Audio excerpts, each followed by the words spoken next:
comment on there in case you haven't seen it yet. Right.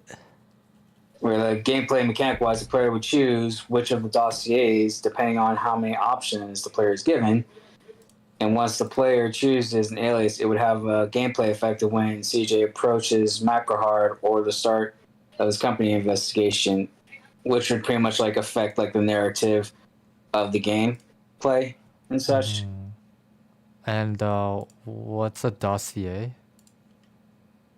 Oh, pretty much like you know how Lindsay would know this, but for instance, a character that has like certain specialties and a short background that you would kind of like pick for your It's team. basically a file on Yeah. that entire person's background. Sorry, hi.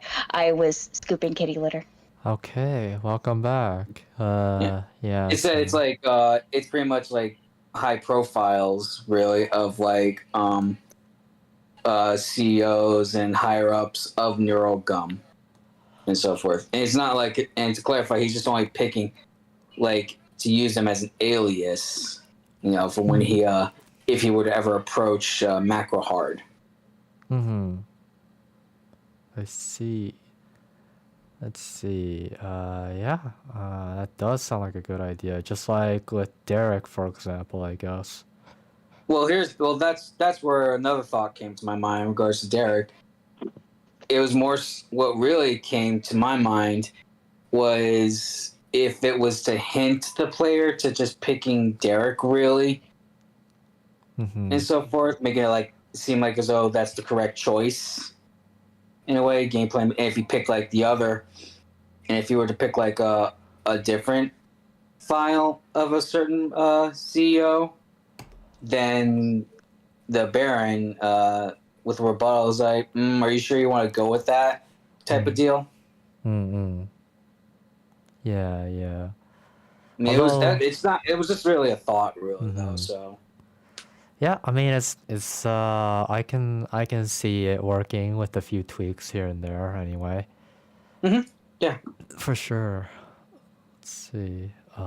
If I'm like I saw it on my phone, but I'm not sure I can find it in what are you looking for? the document that you commented on. That is. Oh, What was it go called down. again? It's under it's at the bottom pretty much, where it starts off with while Clint Senior is by far the most advanced. I'm sorry. I'm asking what document it is in. Oh, the CJ and Baron conversation document. Oh. Interesting. Okay. Yeah. All right then. So that's where we are now. That's what the topic is about. Yeah, I was like, I see on my phone, but I don't know what document this is. All I see is a comment and like some new content somewhere. Right. All right. Okay then. Yeah, let's go through that actually. Do you guys need me to stream it? Yeah, so that way Lindsay Alright. can see it. Okay. Let's see. Where to start though? Okay. Oh, CJ and Baron discuss about coming up with an alias. There you go. True that. Okay, let's see here. Screen share. And there we go. Alright, so they're discussing about an alias and conversation of who else was involved in Baron's AI development. Couldn't think of like a better way of like summing that up like in bold letters. So It's fine. You just need to get the point across, that's all. Who else was involved in your development? I simply cannot say. Consider solely developed this AI all on his own without any assistance. Even his higher-ups and most trusted confidants were unaware of this. Okay, then who were his higher-ups and most trusted confidants at NeuroGum? giving out the personal information that you have requested is in violation of workers' rights laws and is considered highly illegal. That's very good. I like that. uh, though in this case, I mean, it is public knowledge who works under in the company. Like people working in the company, it's public knowledge who does work in it. Let's see. Clint Senior's most trusted confidants were as follows. Oh, while Clint Senior is by far the most advanced mind in NeuroGum in regard to AI tech and software development, as the CEO, he had other responsibilities that took up most of his time. So he left these tech advancement responsibilities in the hands of his top engineers and designers. The head of NeuroGum's engineering department is first and last name. The head of NeuroGum's design department is first last name. So one of those names would make a good alias then, right? No, they are We two. were debating on like coming up with certain names of certain CEOs of NeuroGum. We just wanted to wait for your thought on this really before we move any further. Right. Especially, we even talked about like how we would maybe bring one of the old characters back from the very start of this and just kind of use them as alias, really. Yeah. I mean, that's fine. I just CEO is someone that's like the owner of the company, basically. Someone who the guy that has the most shares, therefore owns the company.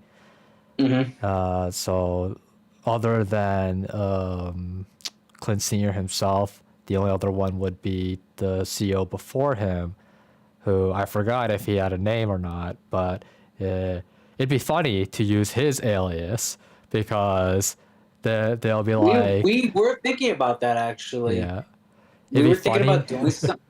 Yeah. Honestly, we were thinking about doing something like that, where we would use that CEO, the one who was pretty much like the big bad, really, since it's pretty much like a one-time mention of some sort. Yeah. Yeah, we were thinking of doing that, really. Yeah. So like he can be an option anyway. He doesn't have to be like the option to pick, but like No. yeah, but like one amongst two or three people or four maybe, whatever.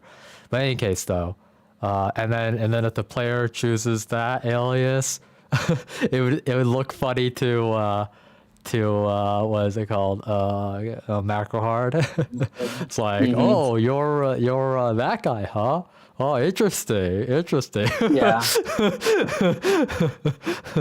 Honestly, that's what we were thinking of, you know. I think it's We didn't fine to like, use it too, actually. Okay. I think it's fun to use it just because like it shouldn't impact the game too much. If anything, it'll just like have a different dialogue to go along with it, and then like when the player replays the game and uses a different alias, they're gonna find out that that the macro heart's gonna react differently than when they did use the ex-CEO's alias. And the reason that would be a great idea. yeah. And the reason for that, so the way I see it playing out is that, oh, so you're that guy. Oh, what the? But I thought that he's on our side. So what's going on? Oh, I see. Oh, it's since he from the way that this email is going on, they don't know us, but that just means that they're using the ex-CEO's alias, and therefore we now know that he's a fake. But at the Right, same exactly. time, he is giving some kind of evidence that he is someone that is very close to both Macro Hard and what's it called, and Neural Gum in some fashion. Maybe he's one of the confidants and he just doesn't want to reveal himself. I don't know why he would not want to reveal himself. So like these are like some things that could be going on in their minds, right? But at the same time, they have to play along anyway because there's evidence or they have insider info on them, and they don't want this person like get sharing this to the public or like doing anything that can like make them suspicious or whatever. So they have to play along anyway, you know. So it's like an ultimatum kind of thing. It's like whether we know you're fake or not or whatever is going on, you have this information on us and we have to play along because of it, kind of thing. But yeah, so that's why it shouldn't affect the gameplay aspect much or like the choices that we made and whatnot. But Yeah, exactly. yeah, so yeah, I'd say think up of 3 names. One's ex-CEO, one can be Derek, of course, and obviously, just a reminder that Derek is a person that he's very talented, of course, but he was not like a confidant or anything like that. He was just one of the scientists, and he was one of the better ones, and he was like the main reason why the blueprint got finished. And then he left the company because he couldn't go any more further into it now that he got to this point where he knows that this is gonna be done at some point because this blueprint is exactly what's necessary to get it done anyway. But I don't wanna see it come to fruition, kind of thing. That's how he thinks. Okay, so he leaves the company. Right. And obviously, we already know about like the backstory about how he got involved with Clint Jr. Right.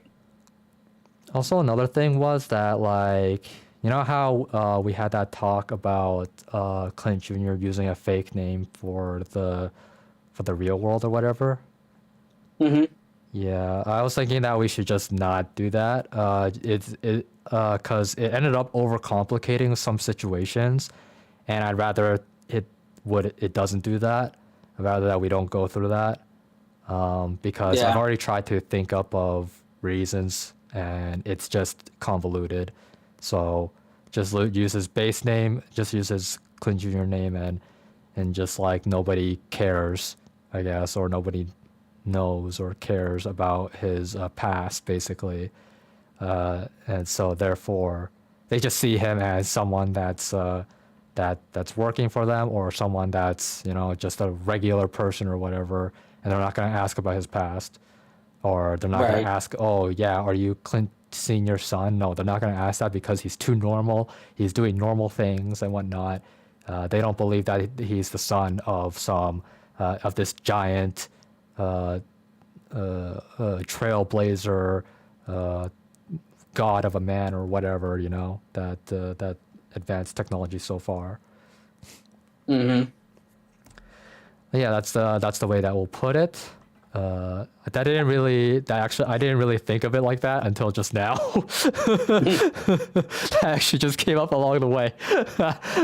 Okay, but yeah, if someone could like write that down for me, actually, somewhere. I don't know where though. Maybe I'll just write it down myself somewhere. Where to write it down is the question. Master notes. I already took care of it. It's in the Miro board. Oh, okay. You Oh. put in the Miro board. Interesting. Well, I should link It's up this. on the top with the other narrative gameplay stuff. Check above. Up further. Well, you put it. Oh my God! It's so far away up, like that I can't. I wouldn't even know. Okay. I know. I'm moving. I put it next to that initial one that you had made. So. You just like, cause like I don't want just to have to figured- like put it like go all the way out like that. I understand that they should be different sections, but Oh I'd no, like it- I'd my like if bad. they were That closer. was I was really zoomed in. Oh. That was my problem. Yeah. Anyway, grouping this together, and then grouping this together, and then grouping this together. All right. Now they're like their own things and whatnot. Yes. Thank you. They're all glued together now. All right. Anyway, happy family. All right then. Using different aliases, the Baron and CJ can choose can lead to different outcomes. Not, yeah, I mean, like very, very, very minimal different outcomes, I guess.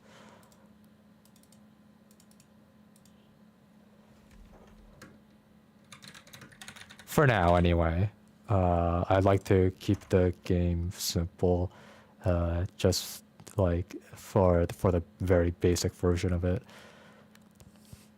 We gotta keep it very basic. Let's see. If CJ uses Clint Sr.'s former alias, the antagonist knows it's CJ, but must pretend otherwise. Okay. I'll go ahead and change that. Sorry, I was paraphrasing as I was doing stuff. My bad. No problem. Have we decided on the engine of the game? Because I was watching over all those video game influences at the bottom for the gameplay design. Right. I can imagine it being in Unity engine, honestly. Yeah, for sure. I mean, it's looking like we'll be using Unity because that's what Danny is most familiar with. I mostly watched gameplay of At Dead of Night and Lifeline. I haven't gotten around to Interrogation and the bottom one, Kinito Pet. Mm-hmm. Kinito, P-E-T. I don't know what any of this stuff is. Okay, let's search the web. Whoa. That's interesting. Oh, I think, like, you know, what's his name? No, it's also, this is way too loud. Really? It doesn't seem that loud to me. I mean, I can hear it just fine, but... I don't know. It was like, oh, okay. Oh, my speakers were too loud, I guess. Nah, my bad. My phone died. Because I wasn't paying attention to anything, and it died. All right.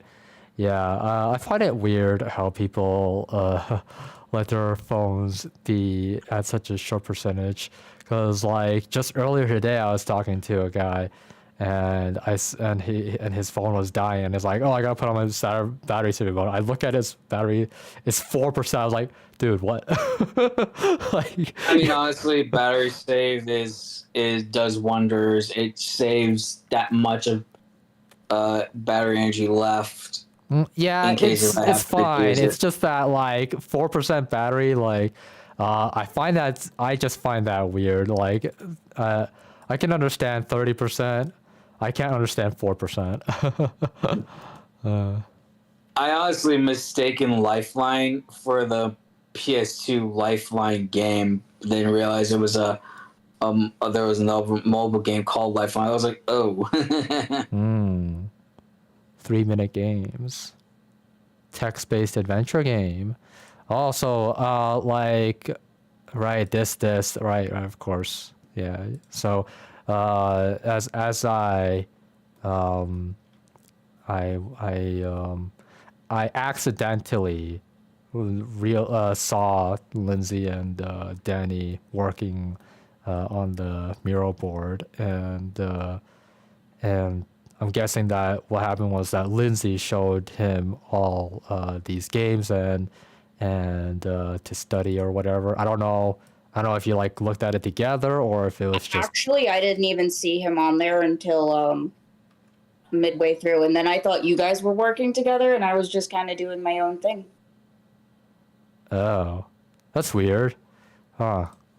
I definitely can imagine, honestly, in my opinion, I can definitely imagine the game being similar to At Dead of Night, because I was like a little pressed for that point and click gameplay, and depending on what engine it was on. It should tell you anyway. I couldn't like find it. Yeah, we'll find it. But yeah, like, what was it called? Don't know about the live action part though. Don't think we could pull that one off. Live action, huh?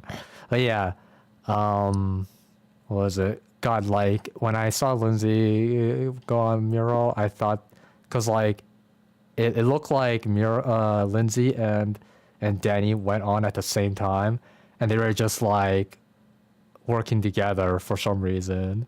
And I thought that maybe they were like on a call or something. Cause like they were like working on each other's stuff or something. It looked like that anyway. But obviously I'm not paying that close attention to it. I'm working on something it's right now, you oh know. the game's in Unreal Engine. That Oh, figures. I okay. kind of figured it had to be Unreal Engine, but I was like, yeah, that looks almost like close to Unreal Engine. Yeah, yeah. Like Unreal Engine, you'll know it's Unreal Engine because of the lighting. It's the lighting that gives it away, And the really. texture base. The texture, like, not really. I guess it could be that like the engine has some kind of built-in, uh, like system that will give you those textures, maybe. But I've only heard that it was the lighting that was, what really did it. And just think about it like this way, with great lighting, you're able to see all these minute details of textures, you know. But Right. that's the only way that I can see why it's all the lighting, really. But my information comes from other devs and whatnot that talk about this stuff, and what they told me was that it's all the lighting. It's not texture. Unity, you can have that texture in there, all that whatever, but lighting, somehow Unreal Engine just has the superior system. Right. But yeah, let's see. There could also be like physics. Like there's definitely a lot of things that Unreal has to have over Unity, and things that Unity has over Unreal. But I don't really know what they all are. I just know that when it comes to graphics, most of the time it's gonna be Unreal. Right. Okay. Yeah. Sorry. What were we on when we were like what was it that we wanted to like? Did we just like want to look through all of these? Is that what it was? We were on talking about. I forgot what you were going to write something, but Lindsay already did it for you. Right. Thank you. Okay, I'll do Yeah. that. Yeah. I'll Yeah, you just. were gonna like tweak it up a little bit. Okay. So I'm sure that like Lindsay needs to be like caught up on some things because, again, she did miss quite a few meetings, and therefore, it's understandable that it's like maybe she doesn't know who the ex CEO of what's it called, Neural Gum I don't is, right? I don't think we've like came up with like a full character for that ex CEO really. We haven't even like neither of us have decided on a gender. Yeah, like we know his age. He should be like in his 80s or something by now. Yeah, like More ladies. but let's just go through it very briefly, okay? So the ex CEO of Gumshoe,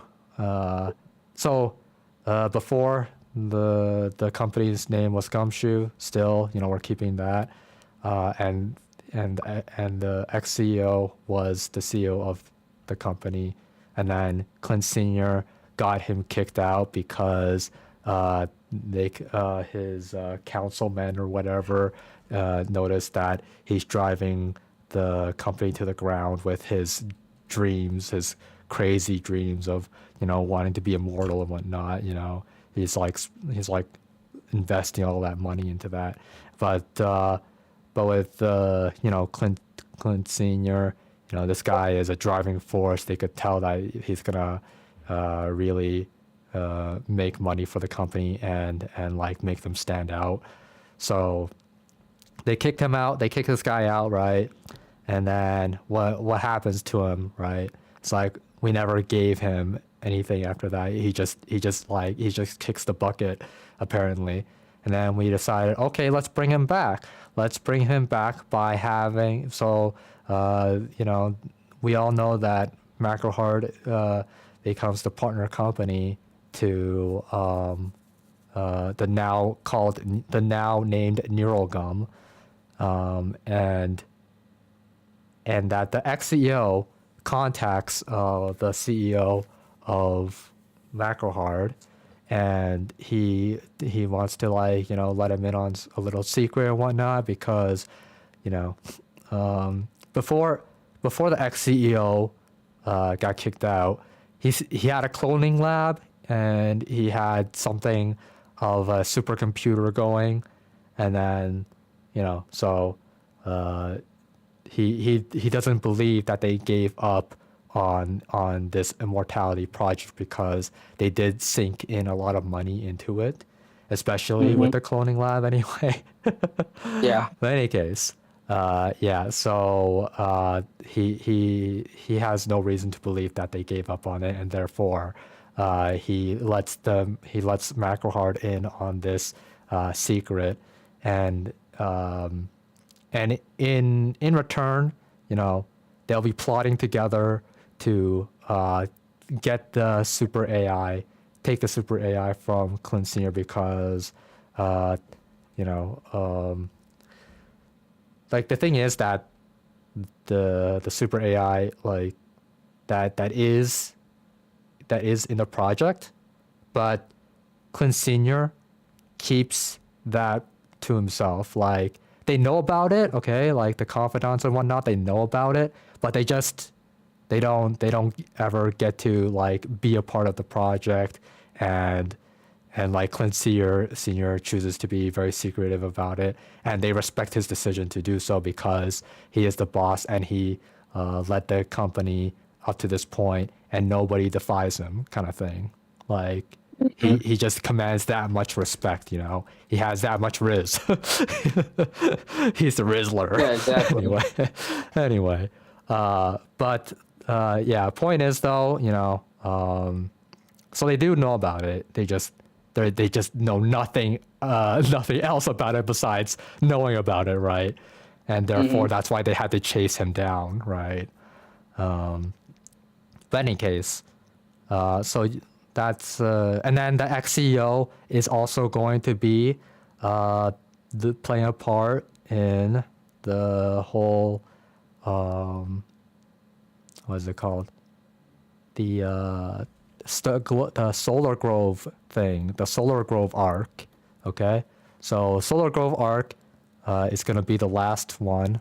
As you can see here, it starts with Ambion being the most suspected, and then they find out it's not Ambion, and then they go to U2 next, because they conclude that Solar Grove can't be the one. It's some loser girl that's just her company is going down anyway. Ain't no way she's gonna find a way to steal this supercomputer, right? And then once the U2 arc is done, boom, Solar Grove, there's information, and an article shows that the ex-CEO is making a deal with her anyway. Yeah. But yeah, let's see. If CJ uses ex-CEO's alias, it'll give a different reaction from MacroHeart's CEO compared to the other choices. Okay? I don't know if you guys followed all that, so if any of you want to reiterate it to me.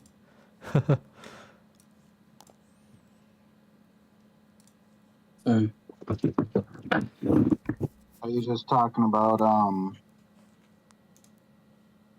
the difference in gameplay once to see if we took the alias of the ex-CEO?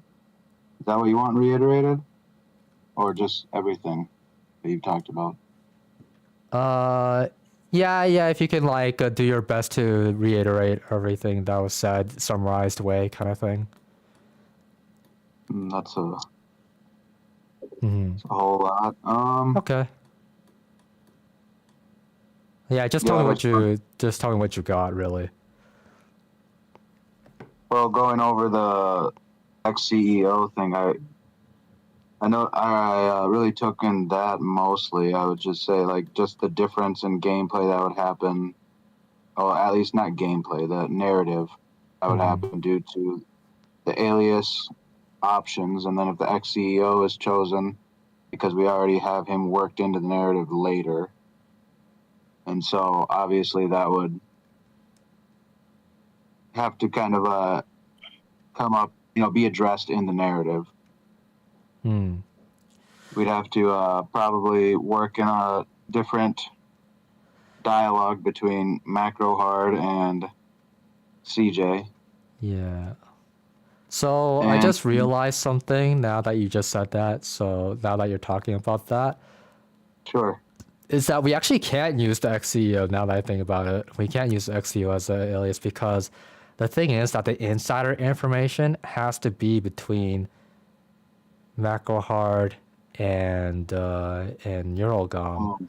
And how would they come to the conclusion that the XCO knows about this insider info? How would CJ and Baron come to that conclusion? They shouldn't, really. So that's why we That is a can't good question. actually use it. I mean, if they were to use that alias, they would have to use a different method, something beyond like we know insider information. They'd have to go about everything in a different manner. But Right, exactly. Instead of going by insider information between Macro Hard and Gumshoe or Neuralgum, then it would have to be, information from before basically when it was Gumshoe days anyway. Right. And also, I guess another hole that is being poked would be just like, why would the ex-CEO be interested in contacting Macro Hard regarding Clint Senior's death, Yeah, when he's been plotting it the entire time. Right. It's like, what? Right, exactly. Who is this guy? Why is he like? Why is he using the ex-CEO's alias? What's wrong with him? Oh man, he doesn't know. He doesn't know. Yeah, really. Total lack of any insider information there. Which is like hilarious in itself, to be honest. It's like the ex-CEO wants to know why Clint Sear died. Well, you see, you're the one that plotted for his downfall, and then If that was like someone who was assigned to that coup and knew about that, and if someone came up to me that was the ex-CEO and asked me about that, I was like, I would play along, but at the same time, I'm like, why would, you're the person that plotted that. Something ain't right. Yeah, it's like, who is this guy? Let's find out. Oh man, this guy's is he Clint Senior? Is this guy Clint Senior? Did he get out of? Did he cheat death? I mean, unless he had unless he had a doppelganger. Yeah. It's like, oh, is this Clint Senior? What's going on? That would definitely just change the whole story up. We're like, jokes on you, assholes. Yeah. Yeah, the game would definitely have to go a different route as a result of that. Yeah. But it would probably be like we could end it in a short route. It's like, oh, you're not we know you're not the ex-CEO. You're probably like Clint Senior or something. And it's like they go after. Now that I think of it though, it would not be a bad idea if we did something like that where someone was pretending to be Clint Senior. It kind of makes Clint Senior more like ahead of the game in a way, if you think about it. Yeah. It would like he didn't plan for this, but hey, it's working out for him. I was like, I'll take it. I mean, it's more like as though he kind of expected it, and he was just prepared for it, but even though he didn't know when it was going to happen, but he knew like it was going to happen at some point. I mean, considering that they're investigating Clint Senior's death, why use the alias of Clint Senior? Right. Yeah, so that's the issue with that. But yeah, we'll have to take out this using ex-CEO as an option, really. Yeah, I mean using Derek Minute is fine anyway. Mm-hmm.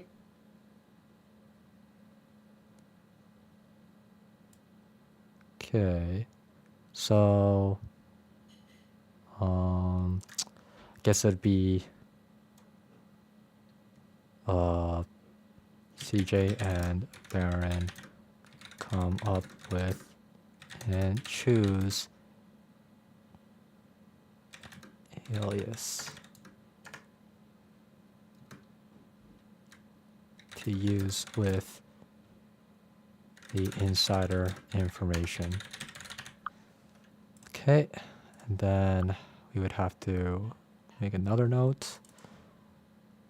Just gonna copy paste.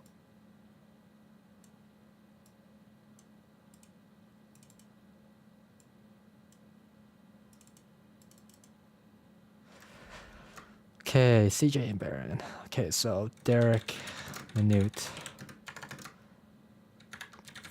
X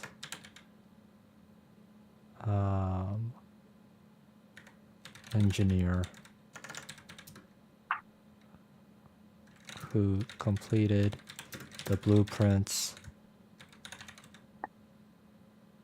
for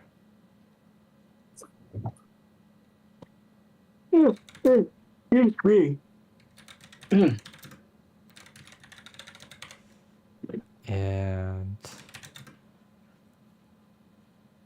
the one who treated CJ like a human being. Oh.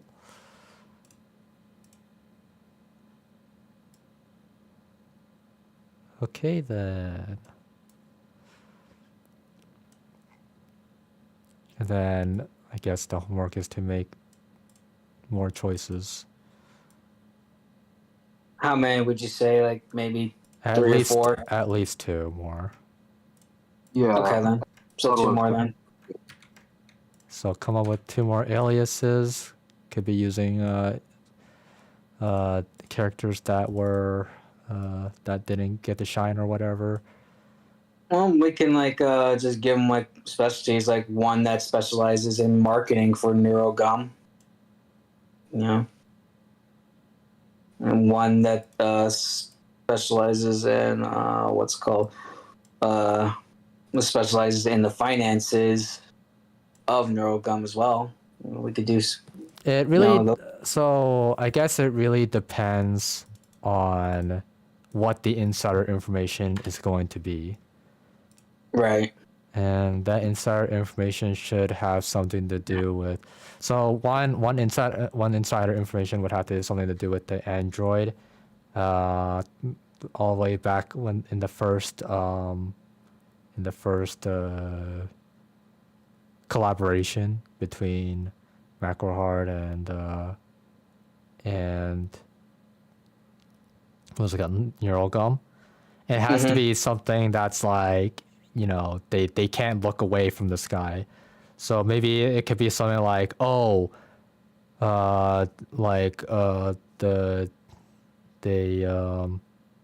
maybe they wasted a lot of money trying to make an Android and failed, and that's why they had to go with the robot route, or maybe when they were making the robot killed somebody.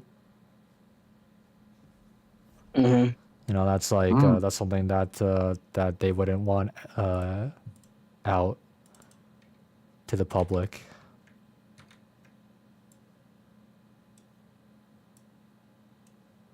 All right. Give me that. There you go.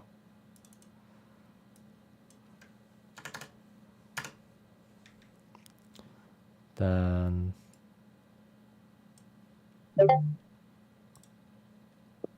partial to the iRobot route. I mean, in the end, I'm just giving an example though. So it's just like it's an example of something that they would not want out in the public. Mm-hmm. No, and that works really well too with the original partnership between MacroHeart and NeuroGum was to make the like Android technology. Explain it better why they stepped away from it because they didn't want this kind of stuff to get out to the press. Oh, whoops. Apparently, I can't group something that someone else is working on. So, Well, that's me. Interesting how you keep on doing the 2Ms thing. Oh, okay, interesting. I'm just noting it down so that way I can kind of like build on that. Wait, like I meant by like for NeuroGum, you keep on spelling it with 2Ms. Oh, so I'm just so used to it because of shoe gum. That's why. Gumshoe? Yeah, Yeah. because it had 2 O's, right? well, it had 2 M's in the end of it, or some. I remember it had 2 M's, but yeah, it was kind of like kind of something I'm just used to. Okay. But yeah, I need to get off the note now. Now that you're done, I'm canceling. Yeah. There you go. There you go. Now I can group it. Ungroup, then regroup. Needs to ungroup because like it's like there's like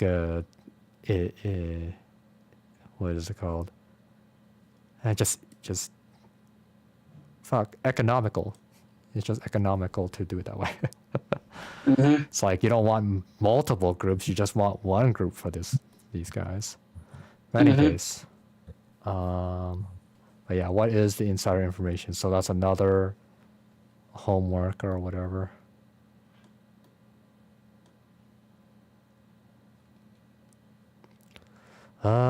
Also, again, I still have to work on that partnership aftermath. I never did. Yeah, or someone else could work on it. But you know, there is the VOD there that talked about what were the problems with it, and then like what were the ideas that came out of it, really. Yeah. Right. Remember what that was? So again? Do you remember what VOD that was? Let's see. Can. We'll have to, really. Just go ahead. I don't even know if I put it on YouTube. That's the thing. Whoops. That's not what I want. But I can still switch accounts anyway. This one. And then content. Don't look! Anyway. Is it this one?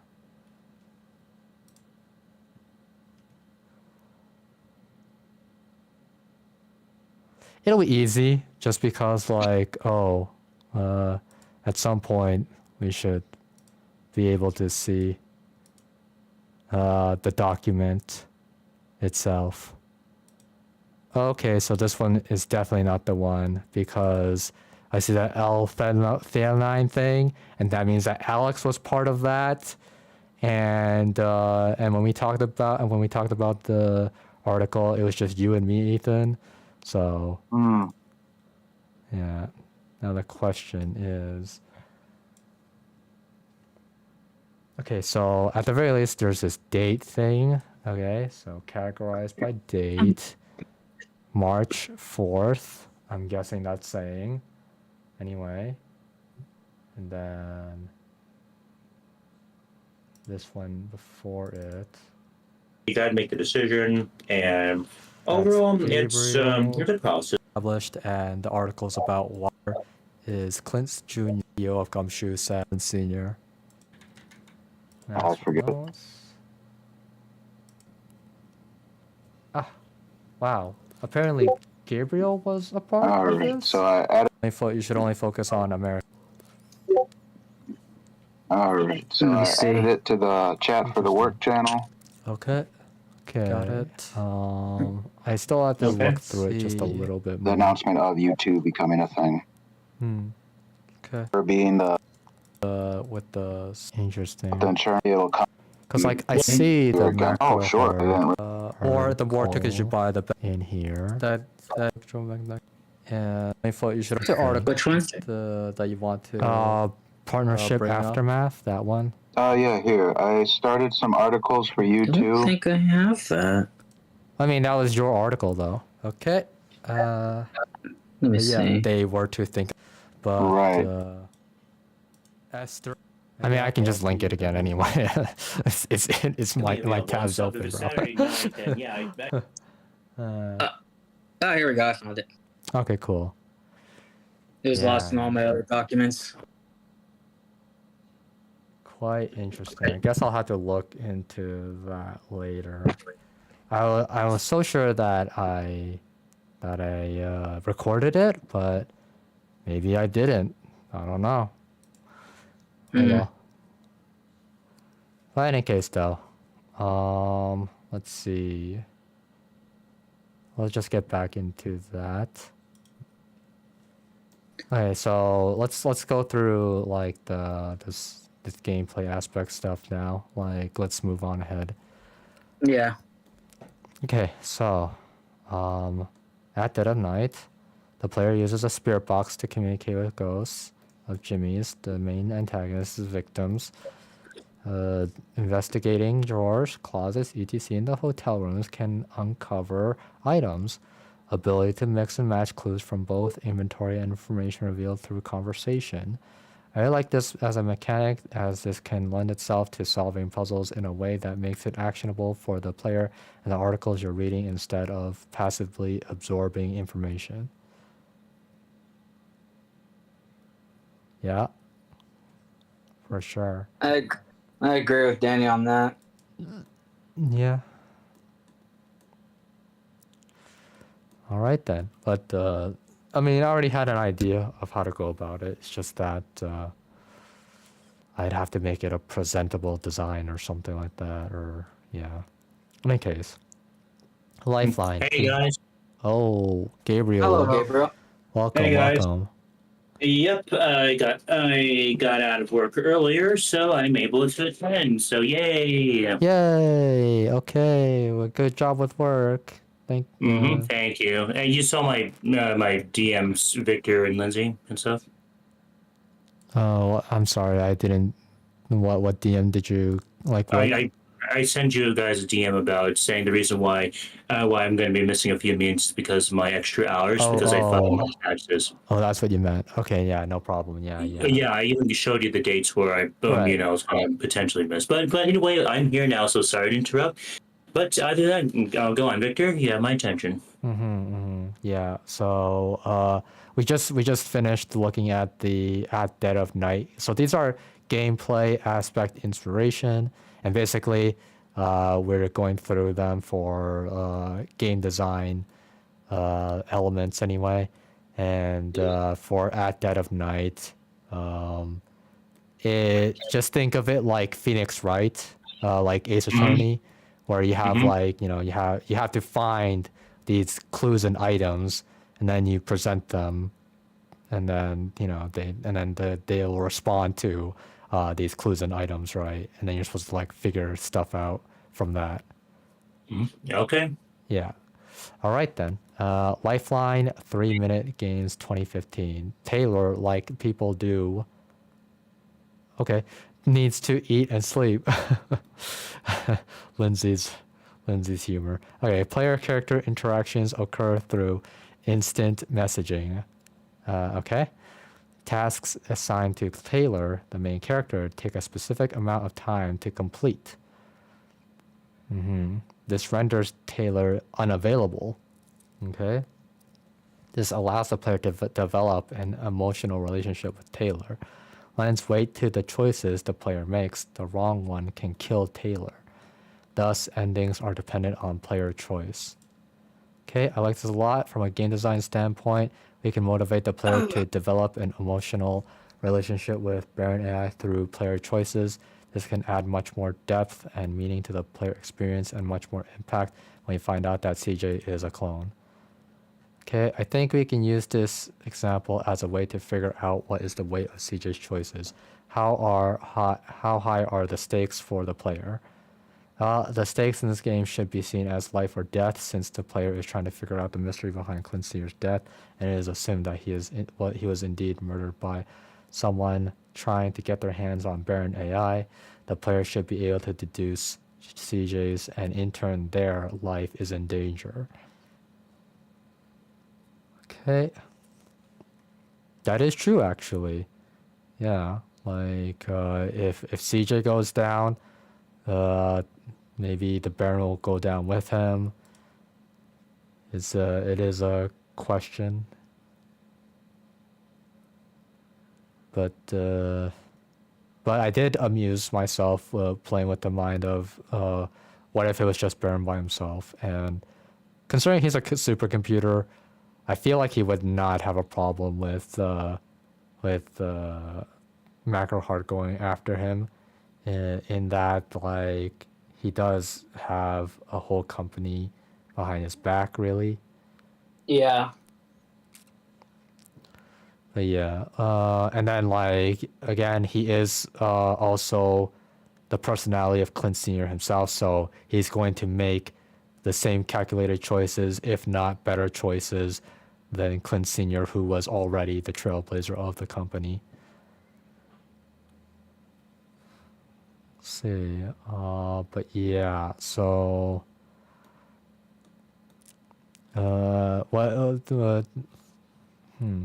like thinking, okay, so what I get from this, I guess I should just say, is that, let's see, there's some kind of system where there are tasks and they take a specific amount of time to complete, and making Taylor unavailable now, it says it lends weight to the choices the player makes. The wrong one can kill Taylor. So I'm guessing these tasks, whatever you assign her, if she has 3 tasks to choose from, you gotta choose the right one for the situation. And as the game goes on, you're probably gonna have to switch up your tasks or something, lest she dies, kind of thing. And then player character interactions occur through instant messaging. So I'm guessing, but with instant messaging, there are multiple people, and or maybe it's just Taylor. Really, I guess it's just Taylor. It seems to be the case. And therefore, when you use the instant messaging system, then you will gain relationship points with Taylor, therefore affectionate towards you, I guess. And then these 2 things will give you different endings depending on what you have completed, what you didn't complete, and what tasks you did and what tasks you didn't do, I guess. Is that the correct interpretation, Lindsay?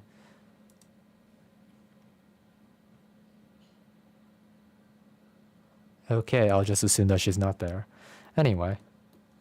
Sorry, I had to get back to my laptop. Yes, that is the correct interpretation. There are binary choices, so it's either one or the other. Mm-hmm. Okay, so that makes it more simple. Some of the choices don't affect won't kill Taylor. Like, they'll still be, you know what I mean. Mm-hmm. They won't be dead. Right. Okay. And then so everybody else is fine with this. They get it. Yeah. All right. It'll probably. I'm gonna have to, take some time to learn more about all this stuff because as you know, I've been working too much. So, just so give me time. I'll be up to speed with everyone. Okay, I trust you on that, but I guess like if you're stuck anyway, if you get stuck, then just just search up this game, Lifeline, by 3 Minute Games, made in 2015, right? So Got search it. it up and see what the gameplay's like, right? Yeah. All right. So. Understood. Mm-hmm. And then we've already played Interrogation. That one was you get a book of documents, and then you get a slew of choices for what to ask the person that you're interrogating, anyway. And of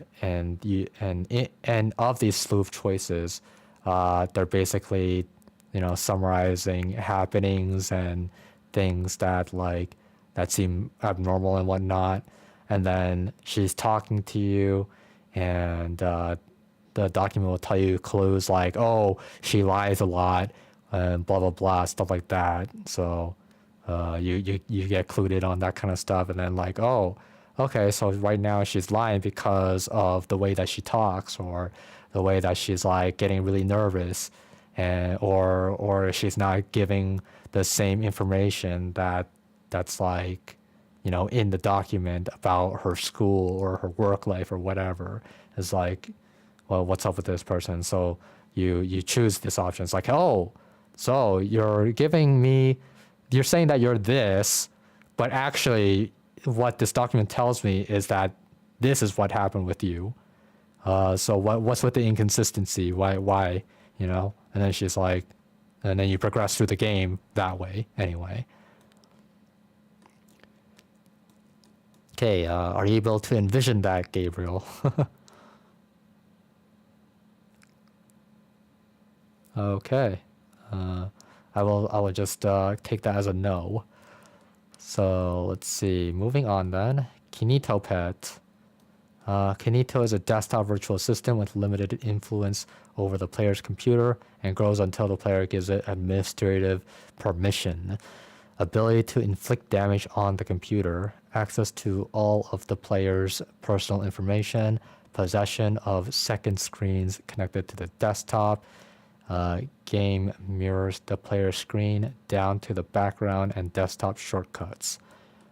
Imparts an intense psychological fear in the player because of how real it feels. Okay, so yeah, I mean, it's pretty straightforward in my opinion, but what do you guys think? Pretty straightforward, also, honestly. Yeah. Though I haven't seen the gameplay. Oh wait, no, wait. We just watched the video. What am I saying? But yeah, it is straightforward, honestly, especially if since it kind of like gives the visual imagery of being on a laptop game or a computer desktop gameplay wise. But even so, depending on how the gameplay design goes, part of me even thinks of like how we would do something similar to Dead at Night, where like a spirit box, CJ would also have like a handheld smartphone. But I'm just like imagining things really for the gameplay. Yeah. But yeah, I mean, with the way that Daniel comments, we seem to we seem to have a lot more choices now with him on board anyway. So but we will ask him what's okay and what's not, and I want to be sure that he can do it, not that, oh, I'll see if I can do it. No, I want to be sure that he can do it, like that he can envision it and that he can like actually put the work into it. If I don't get that full confirmation from him, we're not gonna do it, because Like at the end of the day, we do want the game design structure because that's what he requests, and therefore we're just gonna have to do it that way. So I want it to be like 100% certain that it's something that he is able to do. Because if Yeah, he can't do it, exactly. then it's gonna complicate things with how we're gonna write the story. Indeed. Because it says right here, like if we want to include something like this as a mechanic, we can take this a step further and make it more meta immersive. For example, in Undertale, there's a moment where the game crashes on purpose, and the antagonist is aware that this happened to you when you relaunch the game. Another example is Psycho Mantis in MGS1 having the ability to read the player's save data in their memory cards and incorporating that into the dialogue. And there's a moment where the Baron AI instructs you, the player, to look something up on your actual PC and save that data into your real PC's folder where the game is located, where that information can be extracted when you start up the game and continue from where you left off. I remember that. Yeah, and when Danny's like putting that in, that means it's most likely that it means that he can do that for us, and that'd be great because like that's exactly something that I expect the Baron AI to be doing. Mm-hmm. But yeah, I think that crashing the game would be the best way to go about it. And then when you start it back up, you're gonna get the Baron AI, and then he's gonna tell you, "Oh, yeah, your computer crashed installing me. It appears to be not appears to be the case. The reason is because it was too much for the laptop. It overloaded the laptop. This installation." That's what he would tell the player. Yeah. In any case, yeah. Let's see. Kinito is done. Yeah, it seems like he's on board with that. I'll go ahead and make a note of that, or I'll put that in a comment. We can have the game crash when Baron gets installed. Then when the player reloads the game, the Baron will be installed and tell the player the computer crashed due to overload from the installation.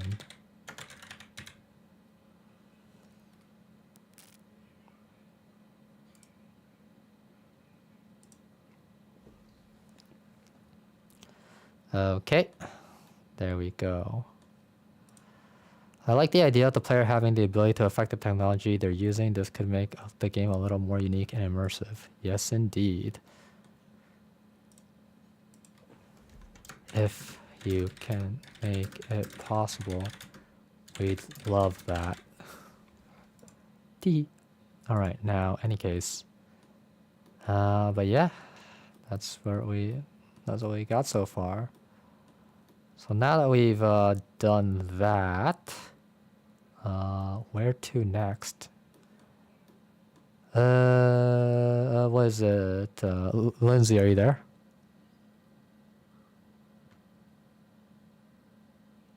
And I'm still here if anyone's wondering. Okay, yeah, thank you, Gabriel.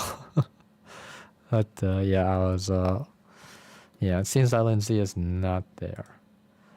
Okay, let's see. Is the player CJ actively talking to MacroHeart via dialogue options? If CJ is using an alias, does the player have the opportunity to be truthful or deceitful when talking to MacroHeart when trying to get more information? Could MacroHeart or other companies become suspicious of CJ's true identity depending on the player's choices? Oh, I really like that. That would make the player ask their questions and commence their investigation more strategically. giving that immersive feel in the game. Good comment. All right, so first, I do have to link the stream just because.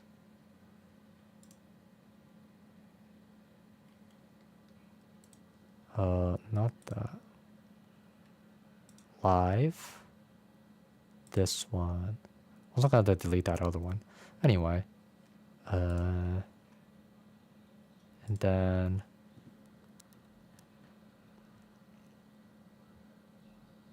Archive. I'll put it like out there. Right? I'll put it out there in the archive.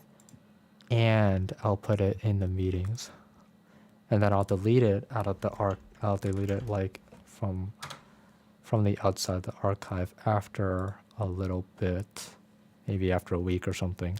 Anyway, but yeah, that's just for Danny to see, and maybe Joseph if he ever comes along. Also, I did talk about you, Gabriel, to Danny, so he knows of you anyway. But you know, when the time comes to introduce yourself or whatever, well, I mean, you can. I guess you could do it in chat too. But yeah. Okay. Yeah. Okay. Thank you for that update, Victor. And then there's also Joseph, who is currently cold on us right now. But in any case, though, going back to the Miro board, but yeah, so if you guys want to take on that challenge, sure, you guys can do that. It might add more gameplay aspects, but yeah, that's only really if you guys are up to it anyway, because if you're planning to do this, it means that this would be a regular thing throughout the game. But yeah, because the way that I saw it was just, think of an alias, and then Baron will like give you the insider information, and then you just talk to Macrohard. But yeah, I mean, maybe it'll change the gameplay, maybe it won't. Maybe the gameplay will have always been like that, where you're always given a few choices. It's like, I have insider information. It's this or that, or like they ask you something else, and then it's like you have 3 options, and then like depending on the option you choose, if you choose a dumb option, it's like you're kind of giving yourself away or something. Like Baron will be like, what are you doing? You shouldn't be telling them that. That's just gonna tell them that you're this and that. So choose something else, and then that option will get grayed out. But you, because you chose that option, you get a -1 point, kind of thing, right? Yeah. Okay. Let's see. Yeah, we'll think about that anyway.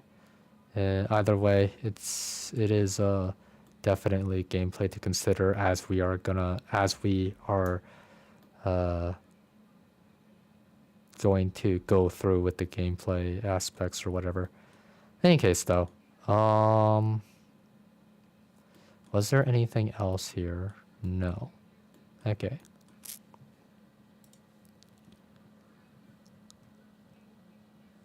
All right then.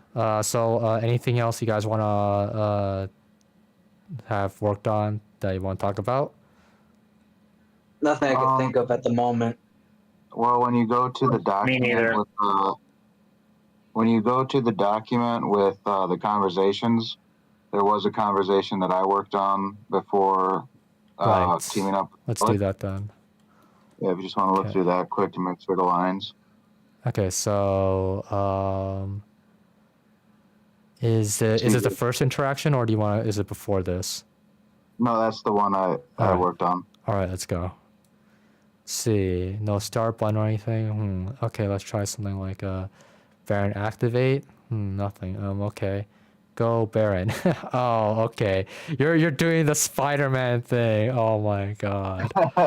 You're Yeah. doing you're doing Sam Raimi's Spider-Man. Go web, go. Go Yeah. web go. Yeah.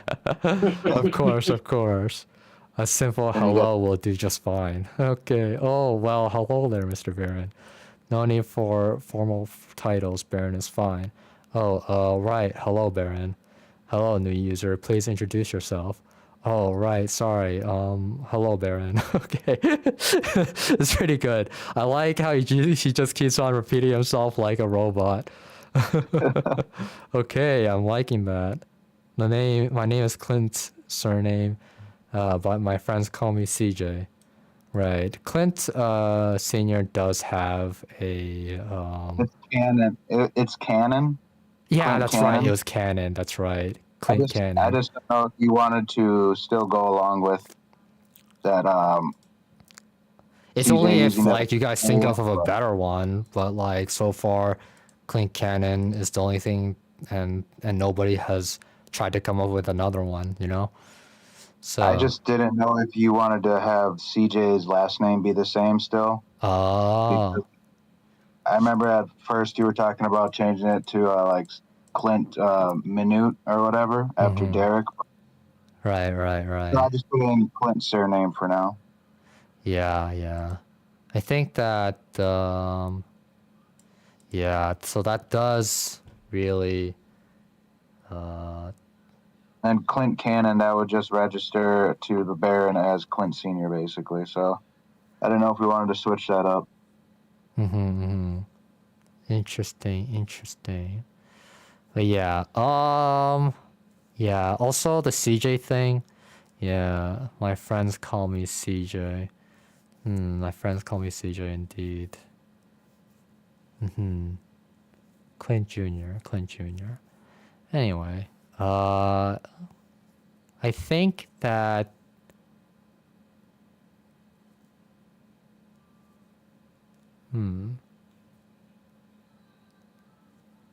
yeah, interesting. I think we'll have to do the Clint Minute thing, huh?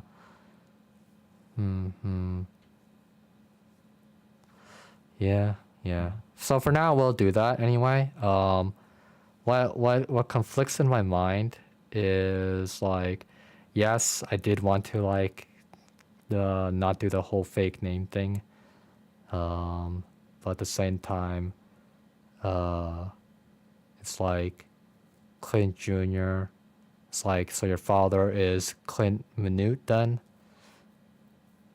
It's like, yeah. It's like, how does Clint Jr. feel about all this really? It's like, I guess I don't really care. I guess I'll just be Clint Minute because it's not like my father cared about me anyway, kind of attitude. Right. Yeah, so, and then it's like when he does get to know his father, it makes it weird for him. After that, it's like, oh, wow, he was actually such a great guy anyway.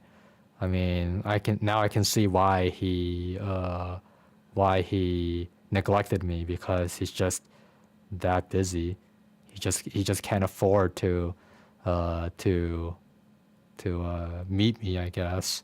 Is what he would tell himself, right? Making assumptions like that because he's now getting a better what's it called?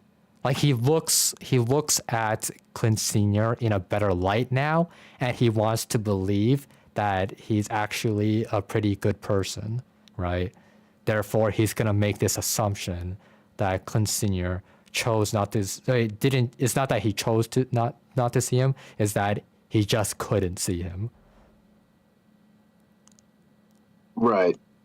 Yeah. So that would be the development that would come out of that. But in any case, that should definitely be noted down somewhere. I guess it would be in the interactions anyway. So an interaction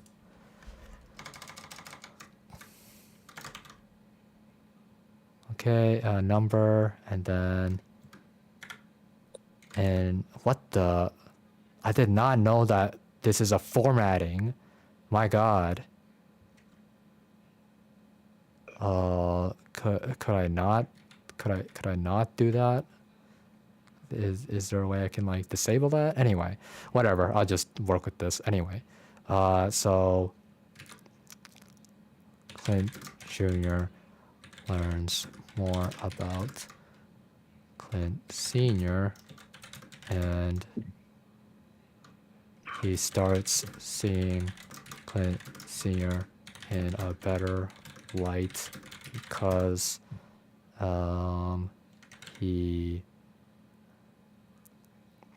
because the Baron keeps talking about all his achievements and how much of a busy guy he was.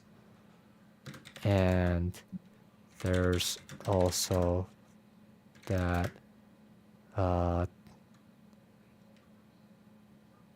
the scientists told him that Clint Sr. wanted him to live a normal life free from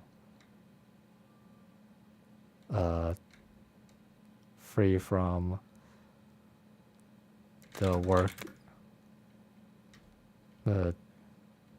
that Clint Sr. had to do, I guess. Yeah.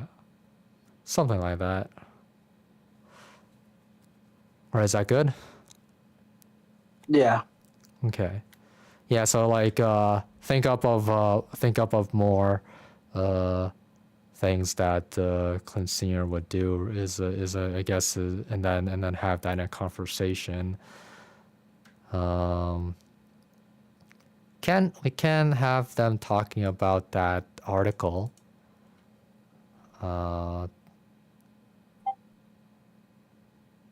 So Ireland. okay. Saturday. Oh man, who's gonna tell her it's actually Sunday? Yeah, Saturday. Okay. Well, what? Saturday is not an anime day? Yeah, it's a work day actually, since you said they were available. We kicked you. Yeah, it's actually Sunday that's anime day, but since you're here, let's get some work done. Oh. Oh well. All right. Better find out. Yeah. In any case, let's see. Talk about the time macro hard. Talk about what's it called? Clint Senior's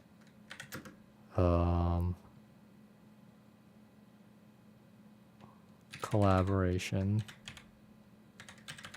with MacroHard on their first project. Okay.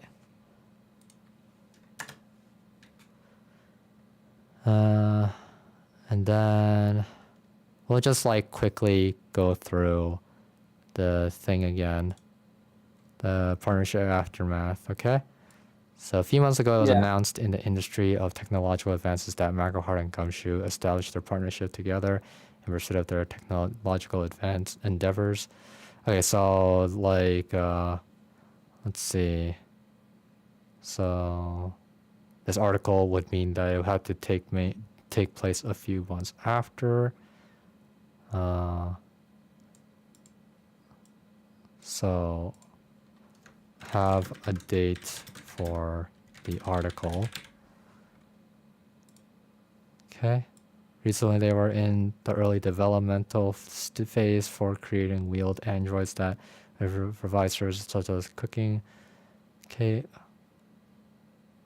While MacroHeart provide the hardware, Gumshoe provide the proper AI with a set of versed skills and consistently update to perfect their skills thanks to their investors.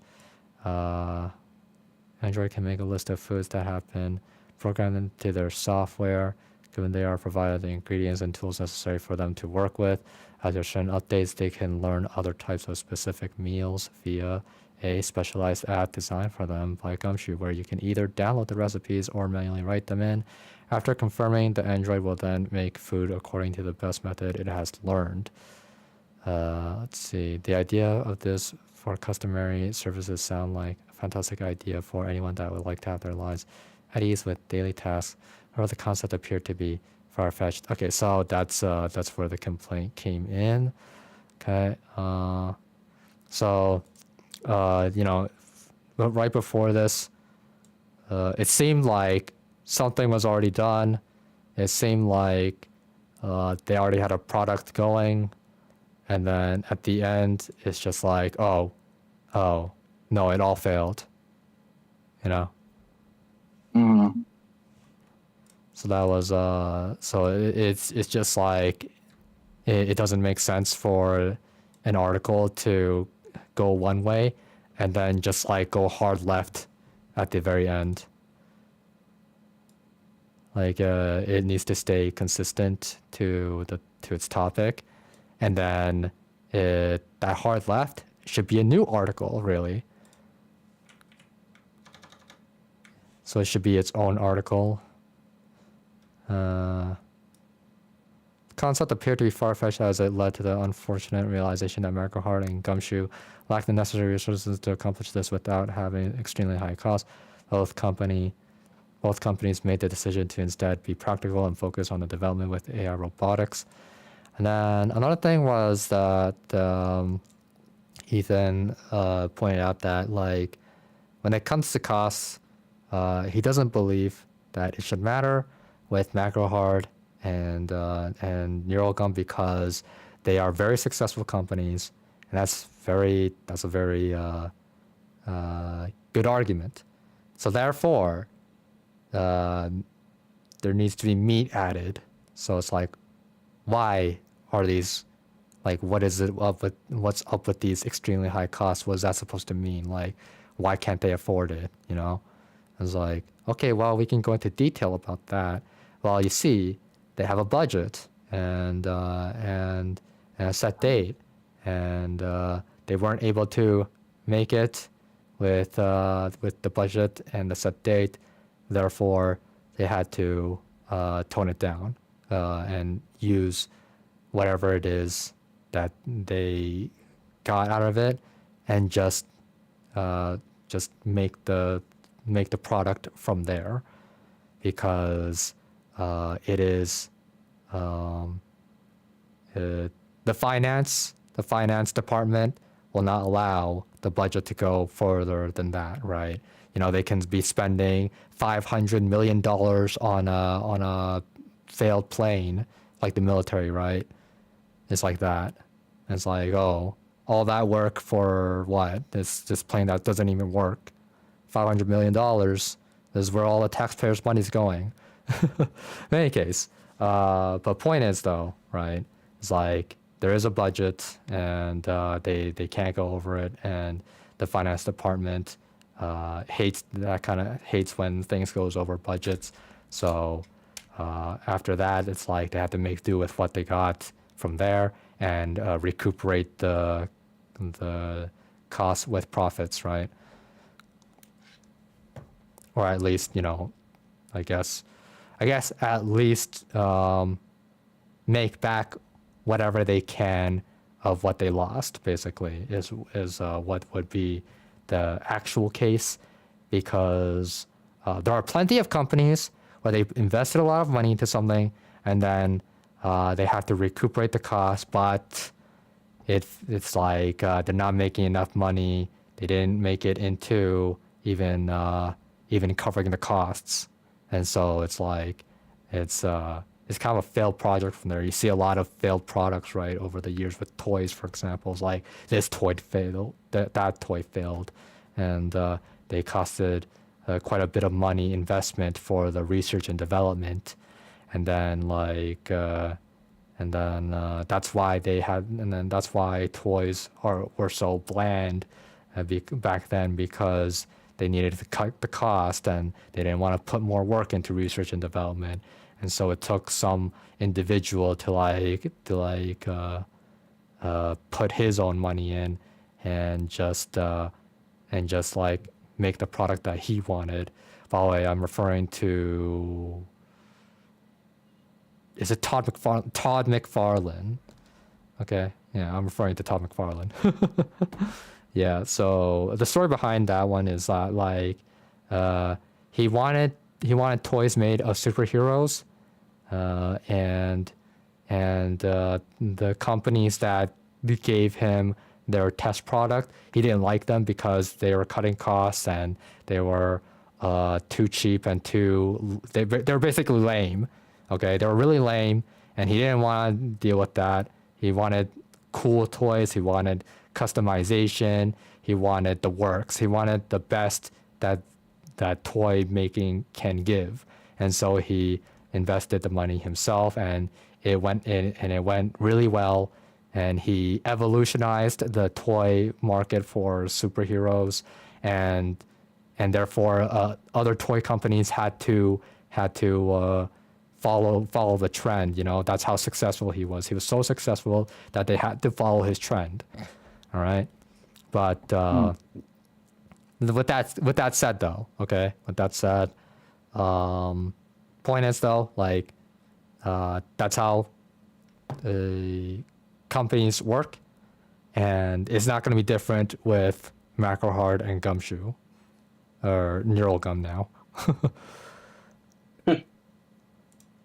I'll just go ahead and actually change all of those names. I wish I could like just change them all at once, you know? It's like, okay, this is Neural Gum, so can you just change all of them for me? Thank you, AI.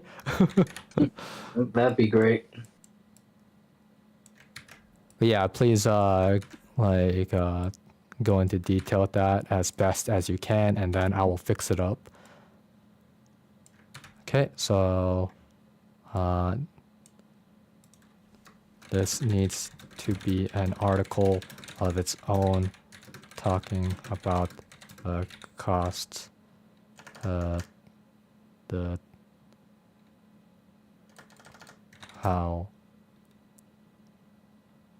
or why it didn't work out, the meat of the costs, production, value. I mean, like, for me, like, this is this is like basic business stuff. But the thing is that I've taken business courses. Anywhere with that really, because I'm like a deer in the head. I'm like a deer in front of the headlights when it comes to things like that. When people talk about those kinds of things to me, all I'm just hearing is another language that I can't understand. Yeah. I took a lot of business courses, both in high school and in college. So yeah, I did take those. So yeah. What about you, Ethan? Have you taken business courses? No, but I understand most of those concepts. I mean, yeah, it just seems kind of like common sense to me, I suppose. Yeah, so everyone else needs to do it. You know, everyone else needs to get on that level. Yeah, I've also had my fair share of network marketing companies and stuff. So that's like my baptism towards the business world and stuff. It was cruel. I lost a lot of friends because of it, and I learned. But then you learned a lot about yourself that you didn't learn before. So it was interesting, but difficult. Very, very difficult.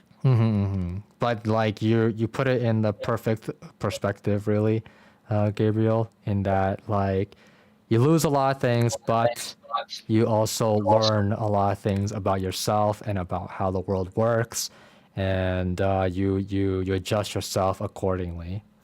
Yeah, you're very good at that, Gabriel. You're very good at that. Oh, thank you, Victor. I appreciate that. Yeah, like if there's anything about you that I would like genuinely compliment, it's that part about you. Oh, No, thank you, Victor. I definitely admire, your focus. You definitely have a unique, creative voice that you keep developing and growing. So, Mm-hmm. and I mean, I'm excited for the future for now for all of us, and stuff to see how our creative paths are going to keep, guiding the way for future generations. Mm-hmm. Mm-hmm. Yeah, for sure. Yep, for Exactly. sure. All Hmm. right then. But yeah, like we also like talked about how maybe we should have a character like Gabriel in the game. Uh, We'll see. We'll see. yeah, it's just like it gives it more diversity, you know. Hmm. Yeah, it does. We'll see. Like the random character that pops up unexpectedly, but somehow provide either helpful things Mm-hmm. or maybe cryptic things and Mm. stuff. We'll see. Yeah, yeah, we'll see, we'll see. Like it depends on. Well, we have to first start with creating the game design structure as per Danny's request, and then we will start um, making our writing towards that, and yeah, uh, and then we'll see if we can do those things along the way. Is the question. Okay, so the meat of the cost production value. Okay, when I say the meat, you guys understand what that means, right? The core aspect. Yeah, exactly. Or like Yeah. explaining in detail. Okay, the meat is explaining in detail. Yeah, I keep saying the meat because I kept on using that with Gabriel. I was like, you gotta be specific, you gotta explain, you gotta give examples, you know? Okay, but yeah, cost production value, and then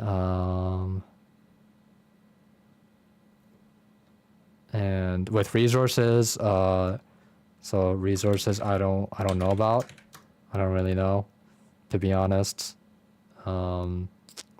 Well, we'll have to think about that. But one thing it does remind me of is the shortage of computer chips back in 2019 or somewhere around there. If you guys know about that.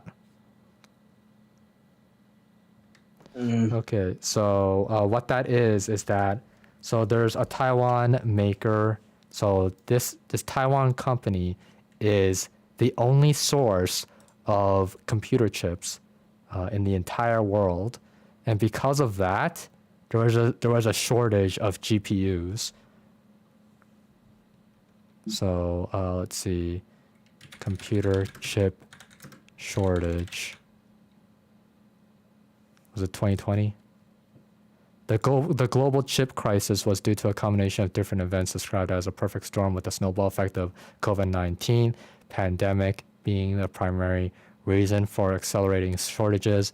Another contributing factor is that demand is so great that existing production capacity is unable to keep up. Okay, so it was not like, okay, in terms of resource, I thought it would be material resource, but it's not. It's actually just employee resource. That's the resource that was not available to keep up with the shortage. Is what caused the shortage anyway. Okay, but yeah, and not only that, like I was pretty sure that this was a Taiwan thing. Severe weather events, including droughts in Taiwan during the summer of 2021, could also be a significant contributing factor. The droughts threaten to affect the production due to the lack of available ultra pure water that is needed to clean the factories and wafers. Okay, so this is a resource right here, a material resource. Okay, ultra pure water is needed to clean the factories and wafers, because if they don't have this, then the chips that they make will be defective.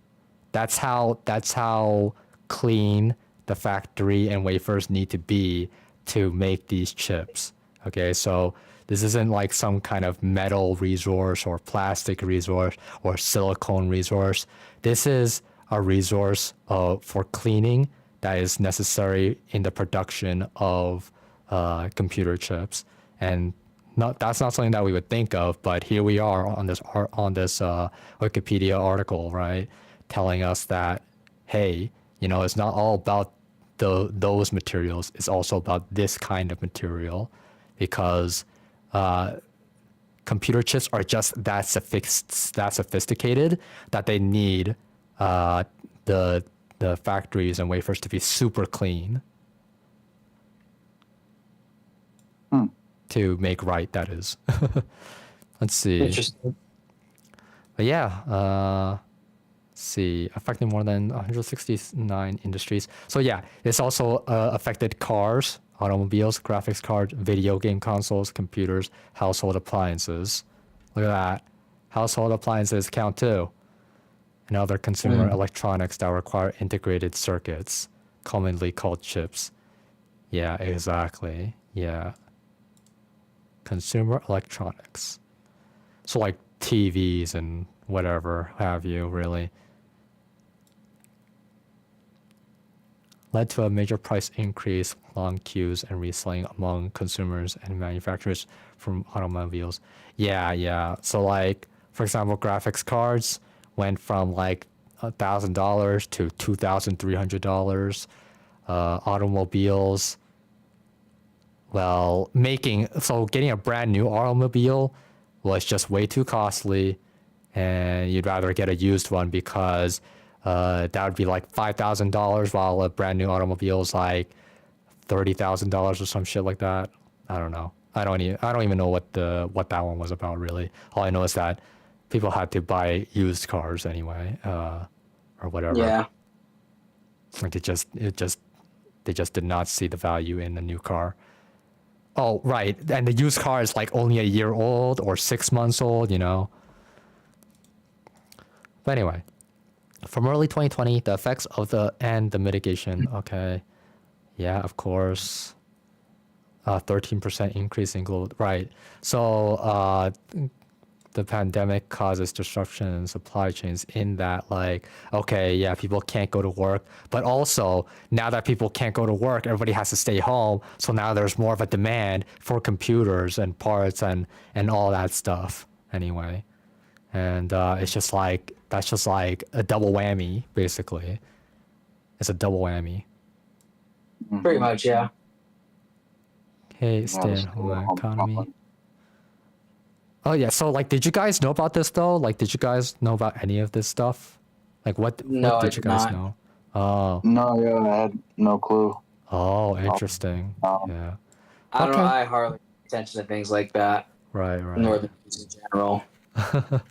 Yeah, another thing that I alone have the knowledge of. But like, I mean, we're making a game about AI, supercomputer, and 20 years into the future. So obviously, I have the upper hand on all this. Like, it's just at this point, it's just like it was gonna be a given that I was gonna be the game director in the first place. Actually, with if everybody's gonna choose this as our game, like, goddamn, like nobody knows anything about this stuff. Like, shit. Right. In any case. Yeah, let's see. BBC has forecast. Okay, third quarter, blah, blah, blah, whatever. So it seems to me that Taiwan isn't the only chip provider, which is like, that's what I thought was the case. But someone was like telling me, oh no, Taiwan's the only chip provider. Like they have the monopoly on this thing. I was like, what?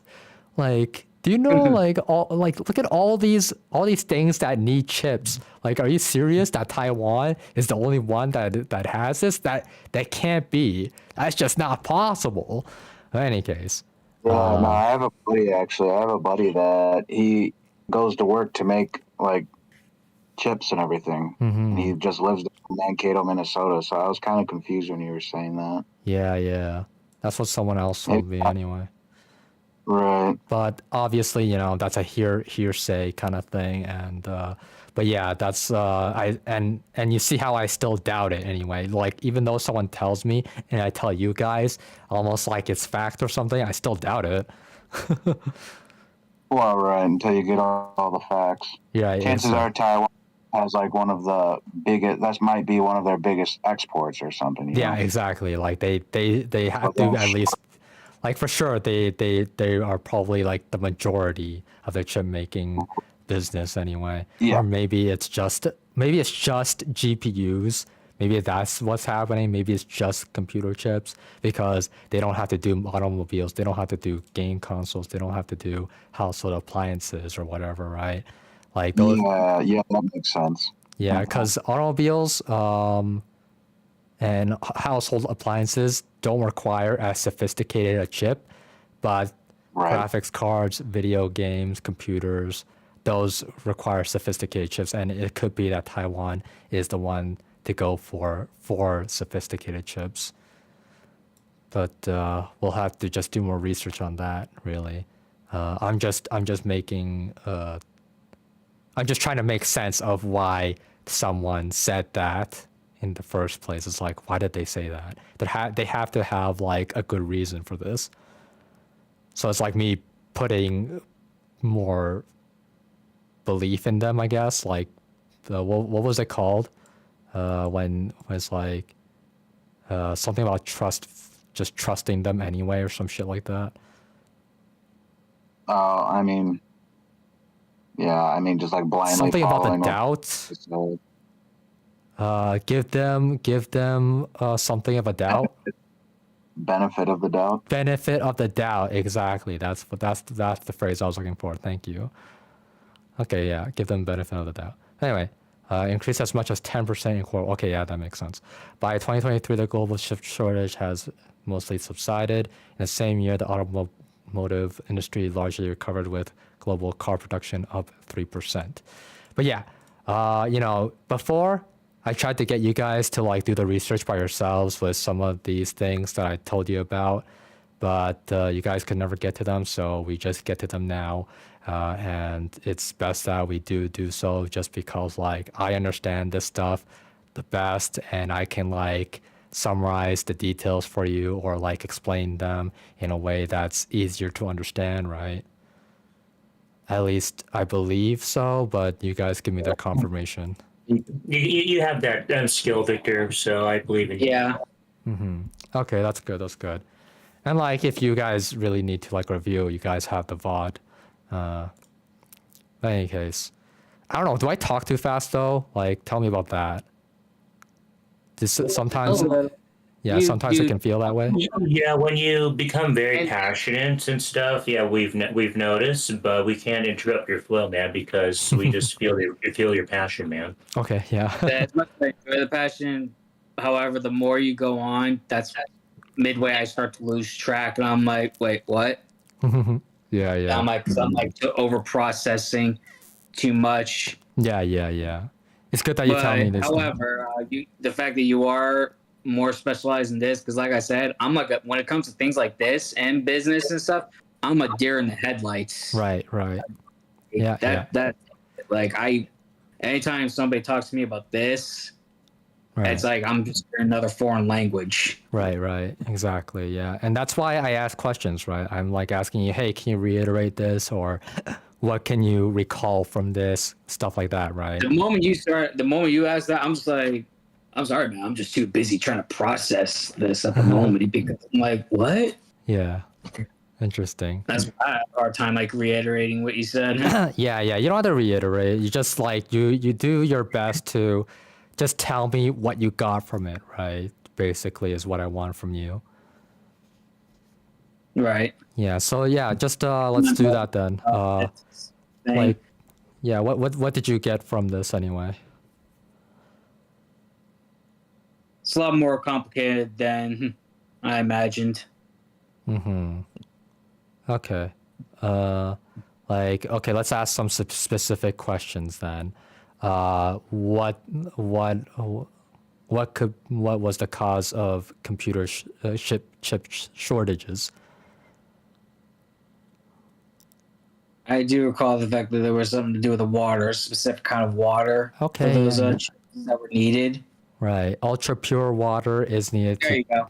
to That's clean it. the factories and wafers so that the chips can be produced without defect, basically. Yeah. Yeah. Wasn't this also relevant to the PS5 shortages as well? Could be. Because they were having shortages due to the fact that there was chip shortages, Mm-hmm. which is why they weren't able to produce that many PS5s. Henceforth, why everyone was like Had to deal wait. with. Yeah. Yeah, like they could only produce like 30 PS5s per store or something, and then everybody would just get sold out, and then or maybe 10 to 15, I don't know. Anyway, but they would get sold out in just like a day, and then like still so many people without PS5s. Yeah, But yeah, that ultra pure water factor may just somewhat explain that.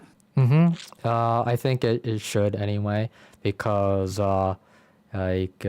it's like 80% chance that this played a big role in that, really.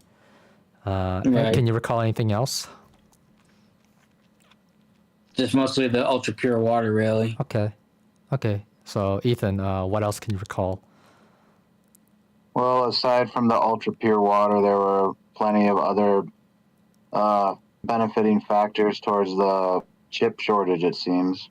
Mm-hmm. I mean, the demand went up a lot because of the COVID pandemic that caused businesses to start, leaning more towards, like it says, stay-at-home economy. Mm-hmm. Yep. Exactly. So demand went up, the supply couldn't keep up, and then also factors like the severe weather in Taiwan. Mm-hmm. You just summarized basically all of it, really. And then also supply chains, like it went down because of COVID-19, in that like workers couldn't go to work. Mm-hmm. Yep. Okay, so that's the whole summary of it. Ethan just like gave you the what is it? The too long didn't read. There you go. Yeah. Okay. So let's see. And this in itself was already summarized too, by the way. Yeah. But yeah, Condensed. causes, there's COVID-19, China's United States trade war. Yeah, like all these things, all very big factors. Cryptocurrency was a big factor as well. I could go into all of them. Like I know all of them too. Fires at facilities, Russia-Ukraine war, and then they go into impacted industries. That's good too. Credit and other IC cards. This is funny. Okay, so like credit cards, they have chips in them, and there's like a shortage in that kind of chip. And then, as you can see here, in addition, in 2023, railway operators decided to cease distributing Suica and Pasmo cards, respectively, initially unregistered ones, then completely, except for commuter passes and limited validity cards. And what these cards are, okay. So do you guys have this kind of system with transportation, buses and trains, where you have a card and you just you use that card to pay to get on the bus and the trains? Do you have that system? I have no idea. I drive my car, so I don't really take the bus. Okay. Ethan, does your place have that kind of system? Like Alex, I drive my own car to go places, but from what I have gathered in conversations with others who use public transportation, I'm pretty sure there is something like a bus card that they like put their funds on it and they pay with that. So I don't know if that Yeah, works the exactly. same. Like That's those, exactly like those brand names here in Vegas, we would not know what that is. The transportation system that we have here in Vegas is pretty much the RTS Mm-hmm. But yeah, Those that's two ex- names, yeah. I'm not even familiar with. Never seen before in my entire life. Mm-hmm. Yeah, but yeah, what Ethan said is exactly what these are. You put funds on these cards, and then you tap these cards on their readers, and then you're able to take the bus or the train as a result of that.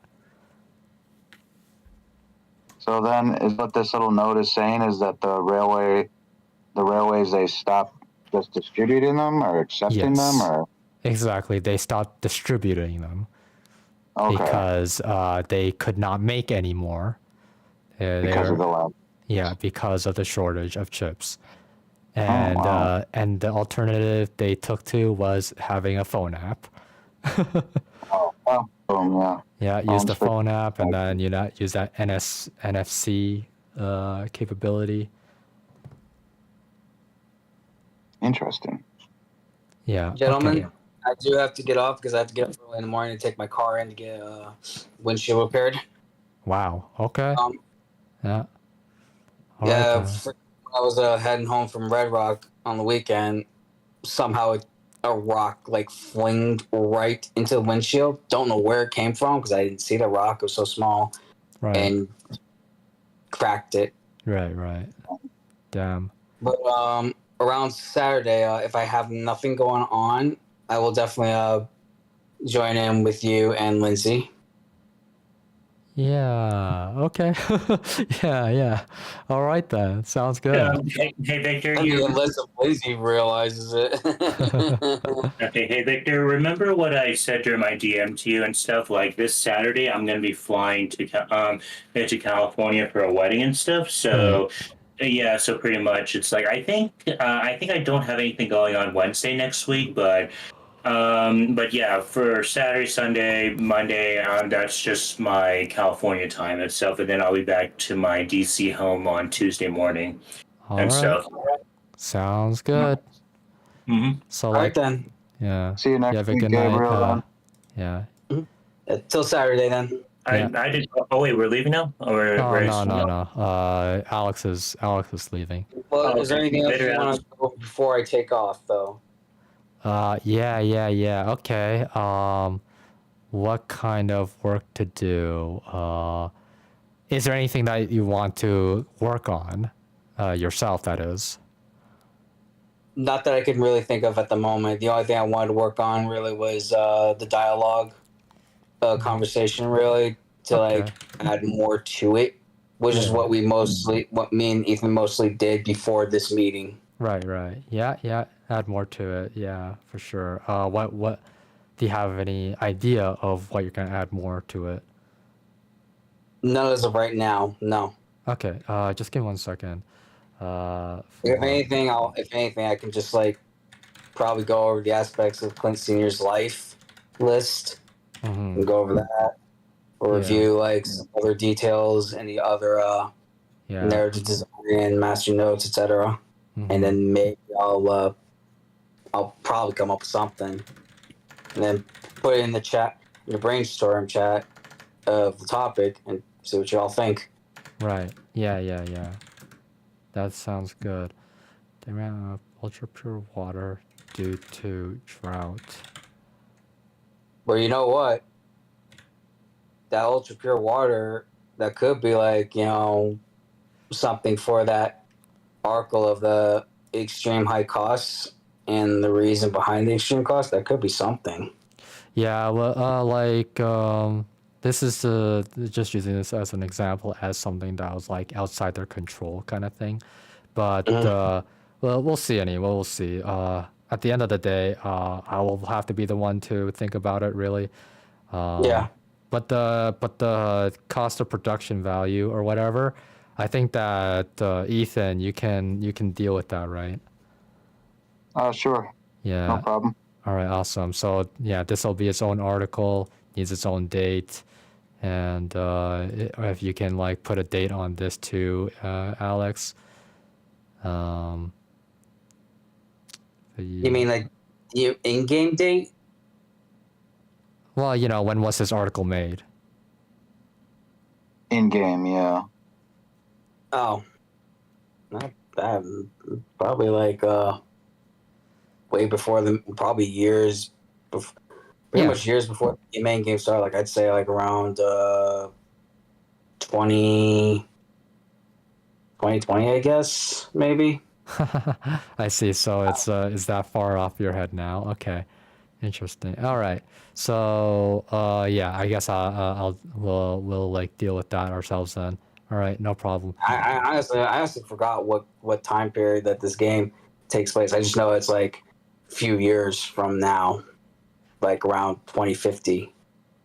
Mm-hmm. Yeah. It was 2043. It's 20 years after 2023.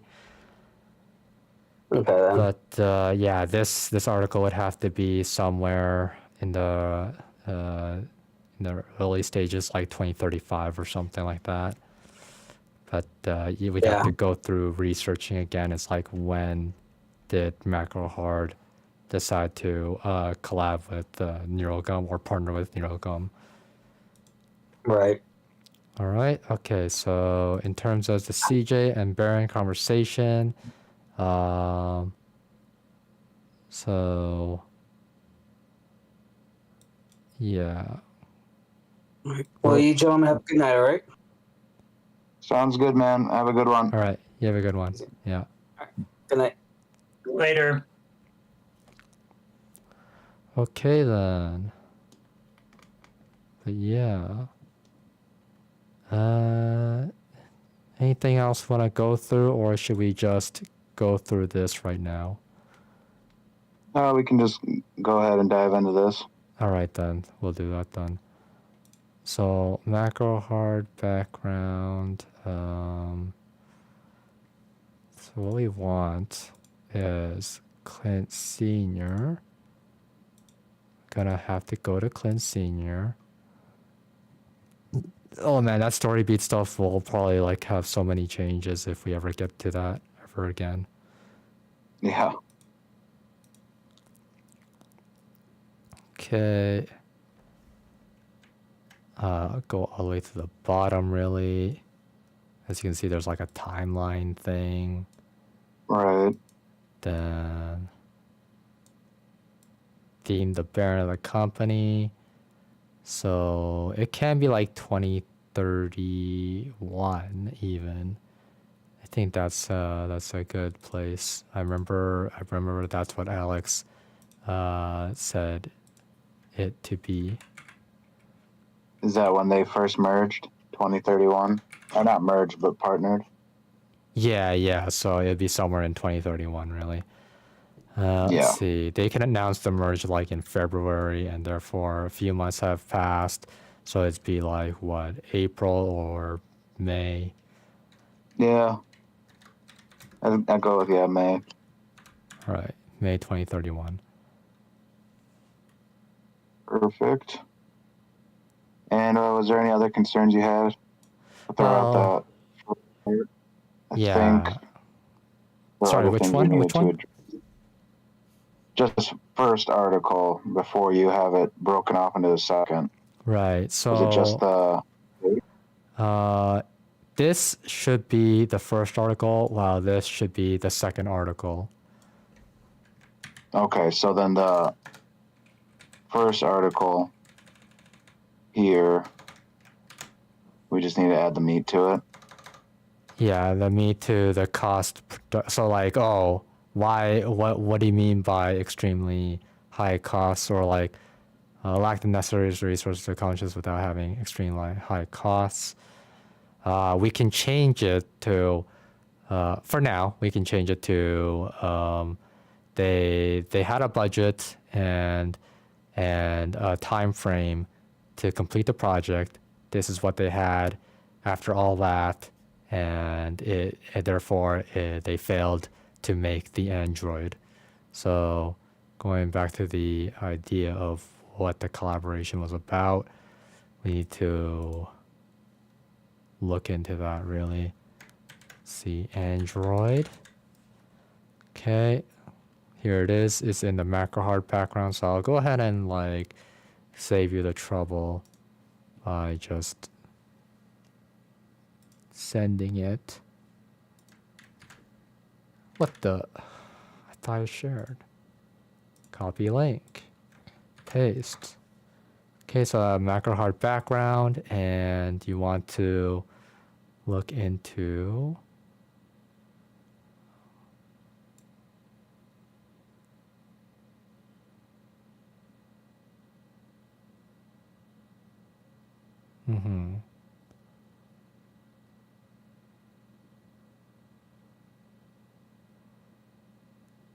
Okay, so they met around 2023. So that is a good place to start, really. So starting from here, go ahead and highlight that. And yeah, you just read from there. Sounds good. You want me to read it out loud or just read? Yeah, you can do either one. You know what? I don't mind if you read out loud anyway. That's fine. Yeah. All right. That way, everybody gets it. Right. All right. Around 2023, John Macro and Clint Sr. of Gumshoe met with each other after Clint became publicly famous among other celebrities for his genius achievements in software programming, and his recognition attracted John Macro with interest and partnership between their companies. The engagement was that MacroHard had been in development for robotics and discussed that with Clint's impeccable software programming, they can make software-wheeled androids for services. Clint agreed with the partnership, and that it would be mutually beneficial for both MacroHard and Gumshoe. Investors for both MacroHard and Gumshoe became interested in the company's plan for developing wheeled androids that would be marketed to the rich, as they would be provided with assistance for services such as cooking, where they could cook quality meals. Their plan was to make these androids and appliances to go along with them, such as stoves or refrigerators. The androids are advertised as being capable to do anything that they learn to do via the official AI provided by Gumshoe. The AI will start off with learned skills already and will be tested to perfect their work. For example, with cooking, they can make whatever food that is in their programming. Present them with the ingredients they're working with and provide them with the necessary tools as instructed by the android. They will confirm with you what food you want them to make and then make it. For example, you can show them a recipe for X and they will analyze it to decide if they can make it. Or you can check their database through their specialized app. After confirming they need the ingredients necessary, sometimes you won't have all the ingredients and that's okay. Just manually input what changes have to be made if that's the case. The android will then make the food according to the best method it has learned. Should I continue on? Yeah. I was just trying to see where you were at, really. That's all. Oh, gotcha. All right. The AI will constantly update to better serve you as per our server and your preferences. Other things it will be able to do is clean. Just provide it the necessary tools or appliances. Out of the box, it will be able to clean dishes, laundry, walls, windows, maintenance, and more, as they are simple tasks for a robot. Future appliances will be made with these androids in mind. For example, kitchen appliances stove.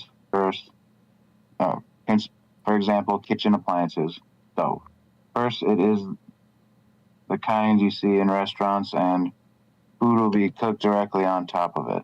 The robot can connect to the stove either by plug-in or Wi-Fi.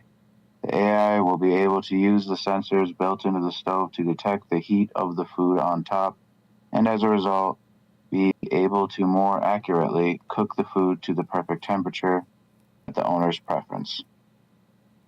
Why I say preference is because some might want their food more well done, and some might want them cooked less to preserve more nutrients. There are other features like allowing the Android to control the temperature without touching the dial. It will also allow the Android to identify any problem with the stove without having to open it up. Should the time come that it breaks down, then fix it as long as it has the tools.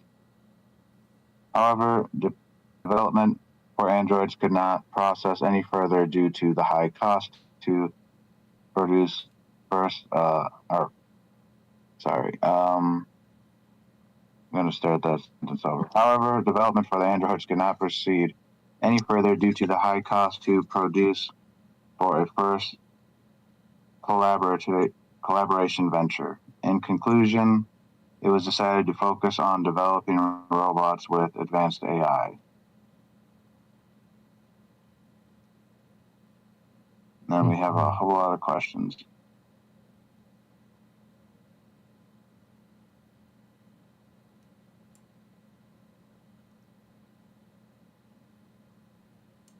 Okay, it says here that MacroHeart and Gumshoe have been in partnership since around 2027.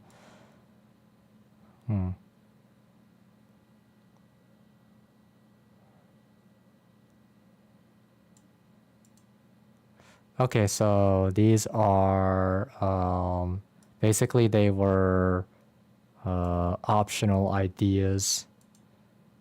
Not that what is it called? Not that they were established. Right.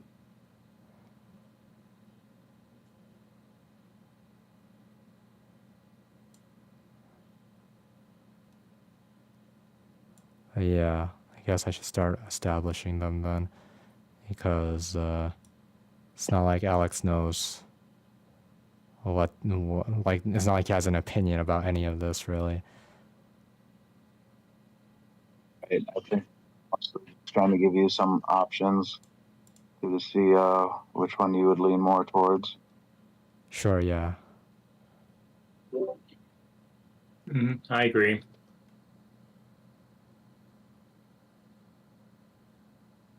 All right, sorry, I maybe I didn't hear correctly. Did you say that maybe we go through it, or what'd you say? Gabriel? All I said was I agree. I agree and stuff. Oh, okay. So I guess he doesn't have an opinion then. All right. Let's see. MacroHeart develops the hardware for a while. Okay. So this is obvious that it would be there. They've been in partnership since around 2027. I guess we'll just go with that then. Gumshoe offers their ideas to MacroHeart. However, MacroHeart cannot sell these ideas while Gumshoe remains independent. Whatever those ideas are anyway, we don't know. But, you know, maybe that's an insider information that we can develop. Yeah. Okay. So, do you have any ideas to sell, Gabriel? For ideas to sell. Yeah. You know, So like, okay, think about this. MacroHeart, Gumshoe, they're working together to make products. Okay, MacroHeart makes the hardware, and Gumshoe makes the software. Well, what would you want out of that? Well, let's see here. If Gumshoe makes the software, he basically has the soul of the product. So I've seen TV shows where people who have that kind of position would install like a third door in those products, where if the partner ever turns on them by using their own product against them, they can do like a fail-safe where their own where the whole product will not harm them and stuff. So it's kind of like something that I'm getting like right now. All right. Yeah. That's an idea. Okay, I can put that somewhere, I think. Where would I put that? Let's see. Maybe I'll put in like master notes. Neural gum. No neural gum? Fine, gumshoe it is then. Shit. Someone's gotta change all these gumshoes. And the master notes, I can start working on that. Okay. Yeah. Neural. What the Bayrak? Oh my god. How did I come to Bayrak? Okay. That's a cool name though.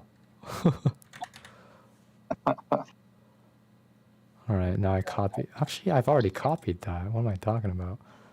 Alright, green meat. Okay, are there any more? Wow, there's no company. Like, where's the company? Is there no company? The corporation, Neurogum. Oh my god, it was spelled differently, that's why. Okay, Neurogum.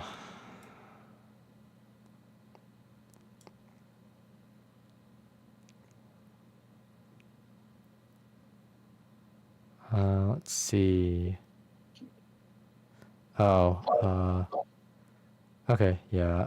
I'm like guessing because like you're putting the G in capitalization.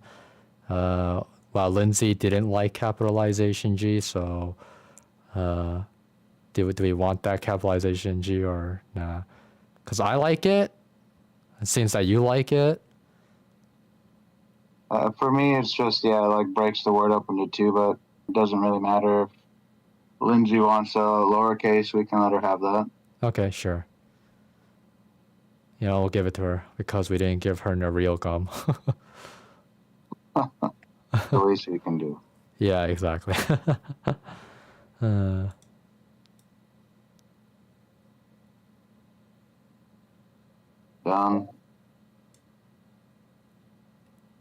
Okay. Victor, you know how you said you wish you could change? You know how you said you wish you could change everything?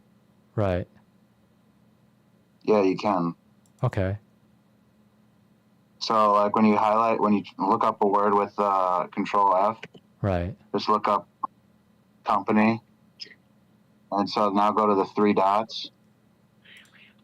Oh, nice. Thank you. I knew that there had to be a function like that. I just didn't know if if that was actually the You were case. just joking. I thought you were just joking when you brought it up before. I was like, oh, okay. Nah, man, nah. I see. I don't usually do that kind of thing. Replacing full names in multiple documents. Who does that? Right. Unless you're making a book. True. Huh? Okay. Anyway, so Gabriel, what was it that you said again? What was that thing? Well, I said that, if Gumshoe is making the software for these products, he would install like a Fail-safe, right? And pretty much, do you want me to explain what else I said, or you pretty much remember what I said? I got it, yeah. Got it, buddy.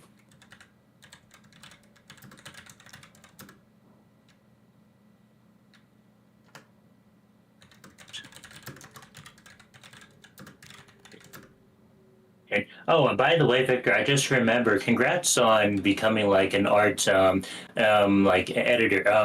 for for some people and stuff. I saw that on LinkedIn. Oh, thank you. Yeah, I think like the webtoon community is always looking for like assistant artists or editors and stuff. So you maybe give that a try because a lot of creators, since they're dealing with like weekly or bi-weekly schedules and releasing their comics and stuff, they can always use more help. Sure. Do you know if that's like a paid work or something?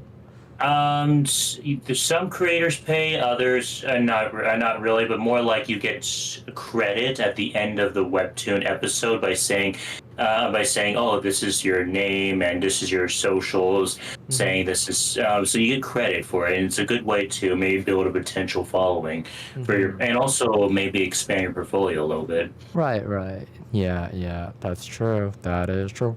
Anyway, Yeah, yeah. yeah, Even like the yeah. if you can like find those sites for me, that'd be great or whatever. Actually, just all you have to do is just Google it and stuff. Like Google it, maybe like go on like Reddit or even LinkedIn. Sometimes where people can just like advertise something like saying, "Hey, I need like an assistant artist for my webtoon comic or something like that." But at least 90% of it is probably not going to be not going to be paid or something. But then I know there's going to but I think there will be people that will pay you depending and stuff. But yeah, that's just my suggestion. But I'll browse around when I have later on, and if I find anything, I'll send it your way. Okay. Oh, sure. Like, how'd you know about this stuff? Like, was it Reddit or something? Well, I think, funny enough, I think maybe like a month ago when I was just, like, messing around with Procreate, and I was looking up some videos and stuff, and then one video led to another and stuff, and there was this guy, I gotta look up that YouTube channel. He was talking about, saying that, oh, if you want to expand your artist portfolio or whatever, so there's lots of webtoon creators looking for like an assistant editor or artist or whatever and stuff. Like it was a long video. I like to skip around, but that's why I got bits and glimpses of it and stuff. So because of that, it gave me an idea saying, oh, maybe the webtoon community.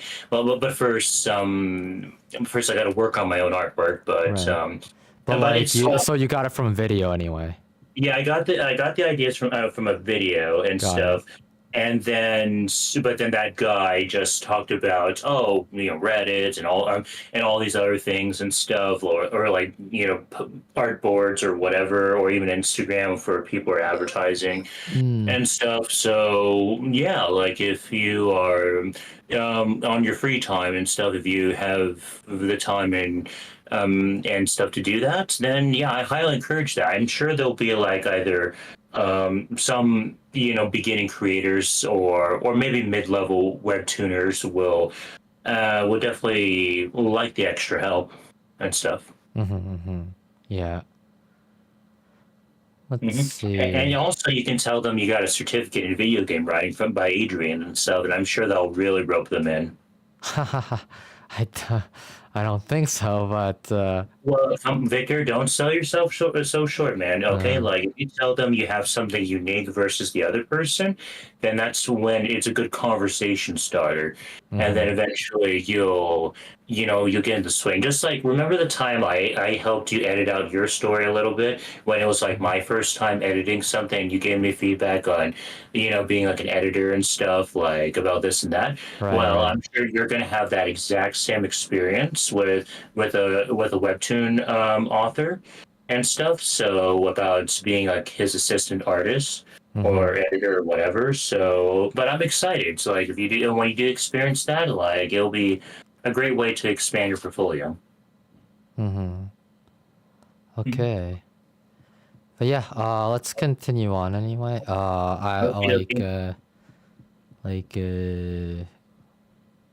was it? Like we wanted maybe some product ideas that so it's like what kind of product would they make with Macro Hard, and so far nothing. In any case, back to the article. Yeah. Yeah, I'm just trying to think right now of some, I don't know, technological advancements that would be happening in 20 years, Right. Yeah, but we can all think of ideas later. yeah, exactly. We'll think about that later. It's just you can get to the that explaining the cost reduction value, see how that goes for you. Sure. Yeah, like I put some pieces of that that first article into your article.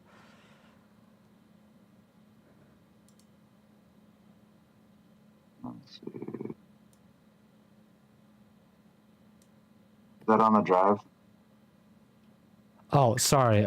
Do you needed me to share it? Okay, sure. Yeah, that I didn't write that article, so I don't have it. Perfect. Right, there you go. Sweet. Sent it. All right, I'm in.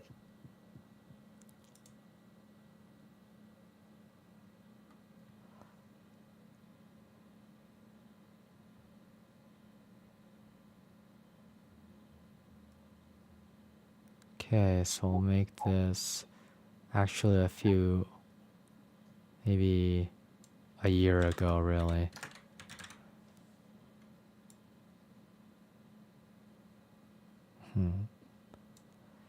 Maybe 2 years ago. Maybe 3 years ago. We'll do 3 years ago. Because their partnership was established in 2027. In fact, we should even mention that in the first article. Let's see, America Hard and established their partnership. Oh, okay. Well, 2027. That's 4 years ago. Okay. America Hard primarily. Okay, yeah. They were in the early development phase for creating. Okay, so this would need to be changed.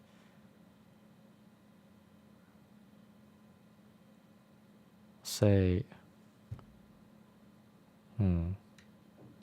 yeah, I'll just keep it a wheel Android down. Let's just cooking, cleaning, another. However, the concept, yeah, you know what? It's fine as it is right now. Yeah.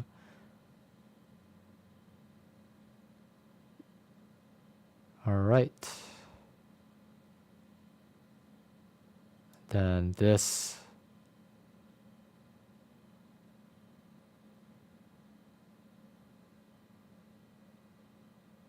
That's what needs to be expanded on, really. No, I need to change it. Okay. Let's see. It's not realization.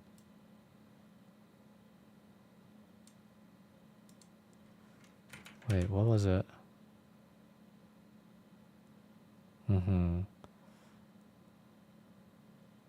Okay, so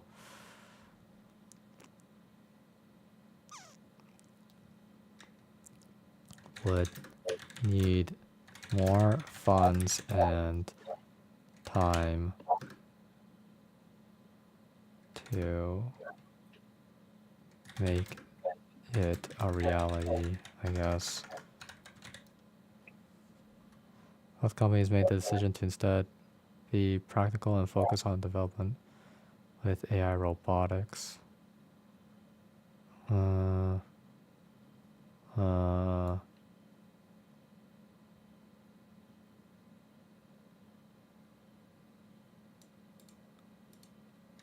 Existing, I guess.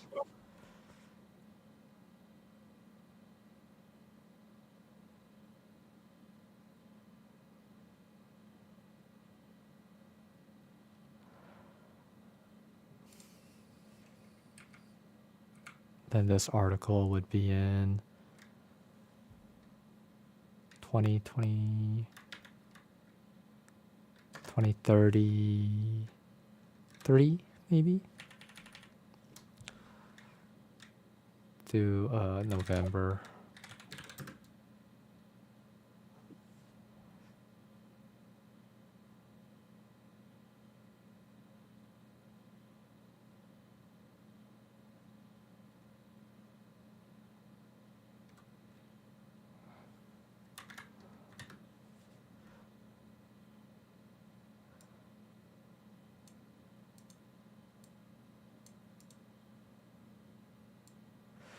Looking into Android.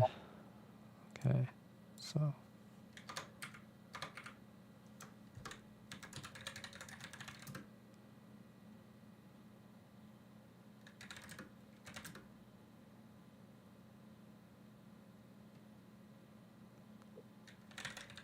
Hey Victor, I'm getting a little tired and stuff. Like, yeah, work from today is kind of, draining on me a little bit. So, I'll definitely look at all this stuff before I start my evening shift for tomorrow and stuff, and I'll DM you if I have any questions or concerns. Okay. Okay, sounds good. Okay. Well, it's great seeing you, Victor and Ethan. I hope you guys have a good rest of the day, and I'll see you guys probably next week on Wednesday. Okay. Okay, Good. you have Later. a good night. Have Okay. a good one. Thank you. Yeah. Bye. Oh, I always wonder, why is it that people need to say goodbye and bye-bye when they already say stuff like good night or such or some other thing like that? It's like they always need to say that. It's like, isn't good night enough? I feel Yeah, like you already sent your message when you said good night. right. Yeah, I don't know. That is interesting. 'Cause, Like yeah, it happens to me a more lot. people- Like I'm seeing like people online that always need to end it off with a bye of some kind instead of good night or whatever else that is said. That would tell you that this guy's going. that is interesting. All right then. Development of the household robot. They just want that closure. They want the literal closure. I can't have anything but goodbye. It must be goodbye. Oh, Development of the household robot has been completed and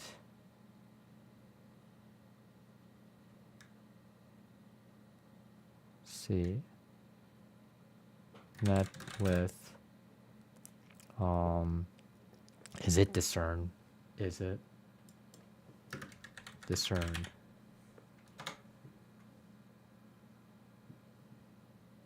What?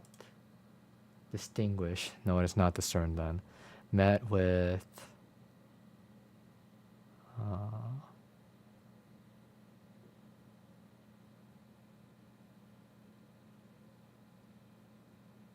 what was Macrohard's CEO's name?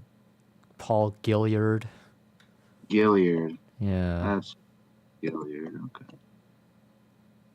Yeah. I can't remember. I can't even I didn't think that I even remember that. Yeah, that was a good memory, man. Thank you. As usual, really. All right. Development of the household robot has been completed and met with a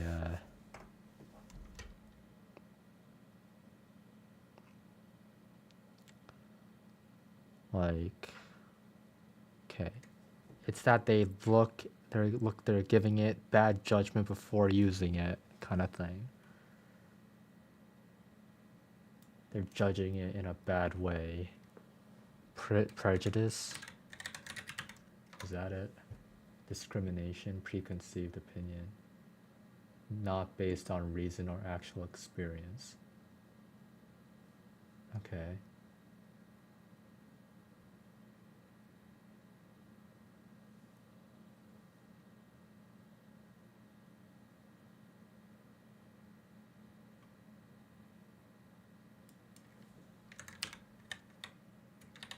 Discrimination.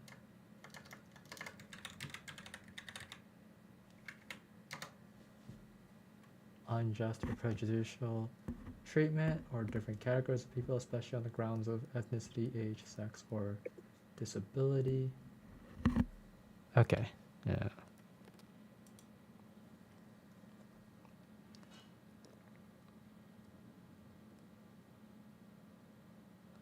But an article writer wouldn't use discrimination, though.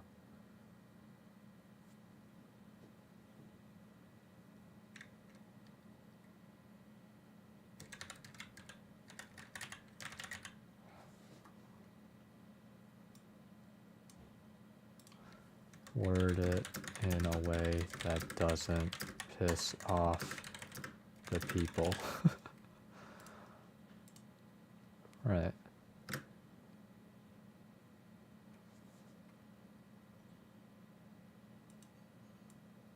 Was completed.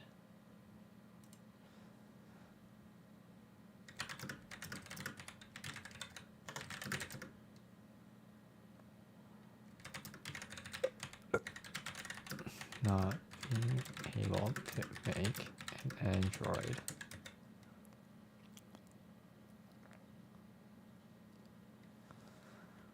You know what? We're not doing a wheeled Android. What are we doing? Just Oh, Android? Just regular Android, yeah, with feet. Nice. I like that. And then the robots are the wheeled thingy. Yeah, I was gonna say something, but I was like, this is what we're doing. This is what we're doing. But yeah, androids are just humans with robotic parts inside. Yeah. So. Wait, no, that's Cyborg. Robots made to look human. Exactly, that's Android. Yeah. Made to look and act like humans. Right. Yeah, you know, I recently like there's one AI has really been like making the rounds more than a couple of times on my end, and yeah, he has like a human face, and he reacts and stuff. So recently, what happened with him was like, the scientist or engineer or whoever, you know, they touch his nose and he reacts to it. Yeah.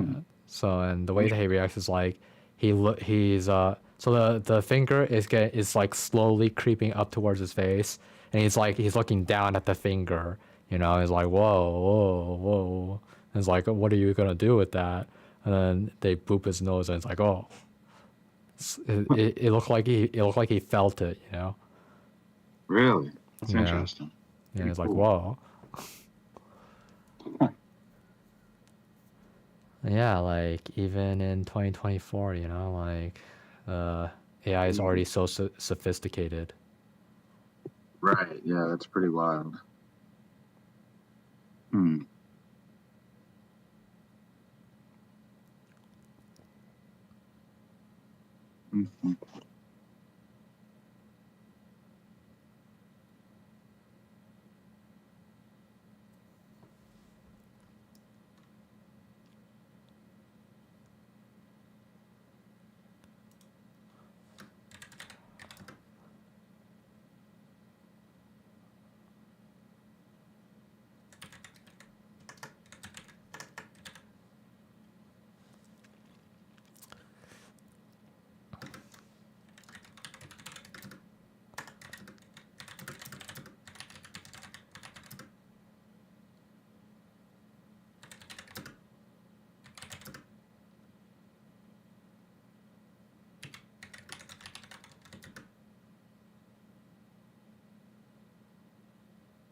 You know, like about how AI is taking our jobs and whatnot. Like, at one point, me and Alex were thinking of what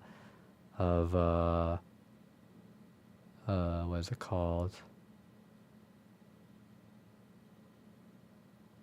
Regular work, you know, like waiter job, for example, for Clint Jr.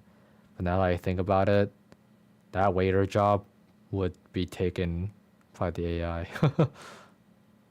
Oh, eventually, yeah.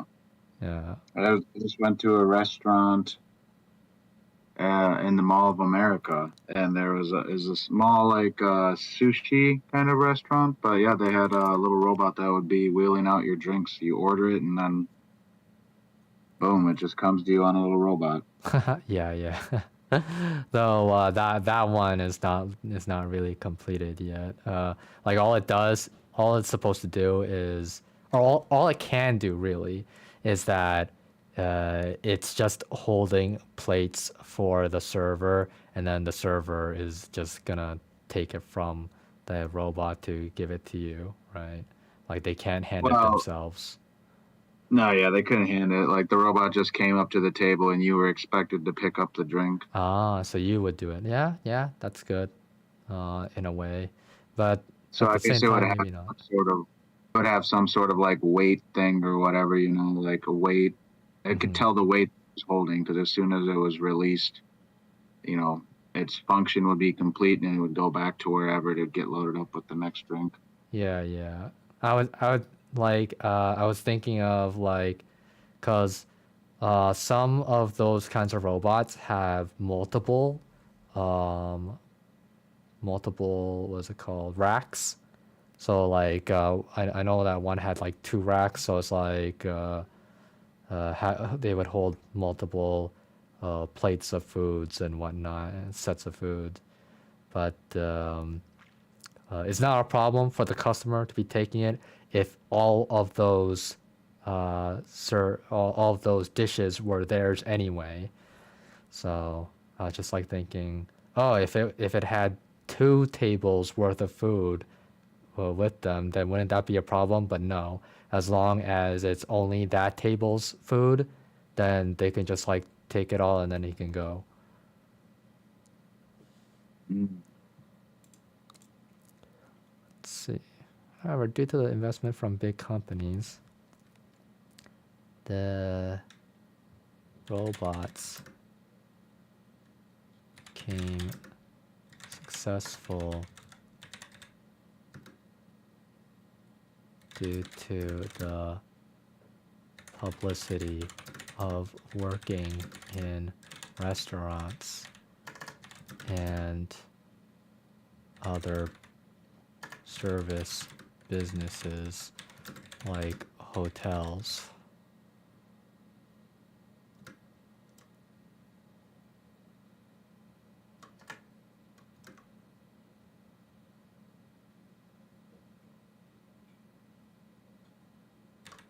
Eventually,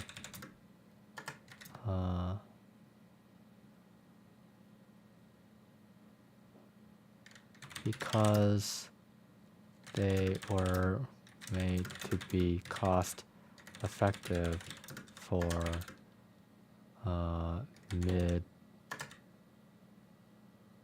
middle class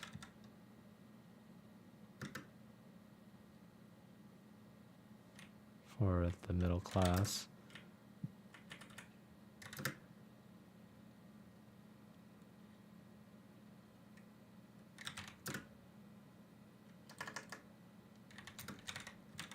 Many households bought the product.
Let's see.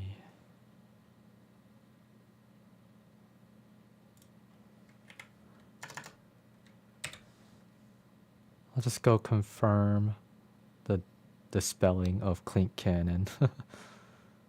Oh, for sure. Yeah, sounds good.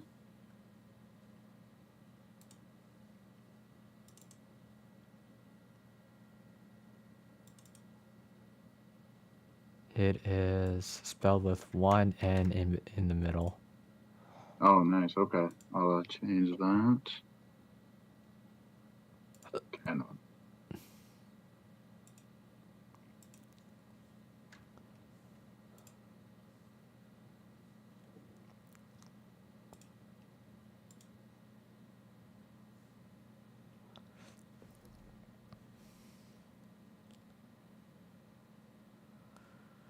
Yeah, I'm still thinking about that. The change in last name thing. Oh, for CJ. Yeah. Mm-hmm. It's like, I mean, there's a reason why he's Clint Jr., right? So it's like, well, I'm He Clint just Cannon Jr., right? right. So that's how you can be identified. So I don't think that he needs the fake name thing. Again, like I'd like to keep it simple anyway. And then like Aaron will be like, oh yeah, I was made by your father or whatever. Something like that. That would be a good way just to kind of lead into that conversation. Yeah. There are many And I ways guess that it can lead into the conversation really. Like it gets there naturally, really. right. So yeah, we can just make that interaction I wrote out to be Clint Cannon Jr. then, right? Yeah. I'll do that then. Clint Cannon Jr. Because again, that fake name thing really caused too much complications, and I just didn't want to have to deal with that.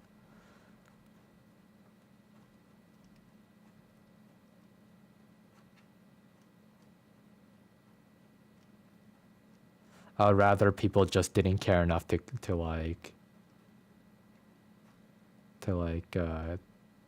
care anyway. It's like, oh, you're Clint Senior's son. Okay, cool. I mean, but here you are working a dead end job, I guess. I'm not gonna say anything about it. You do you.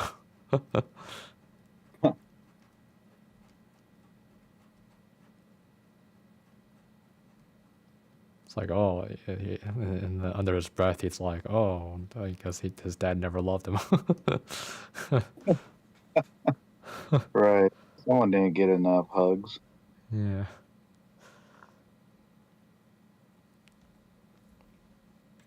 What do you think of what I've changed so far? Let's see. Let's go. All right, so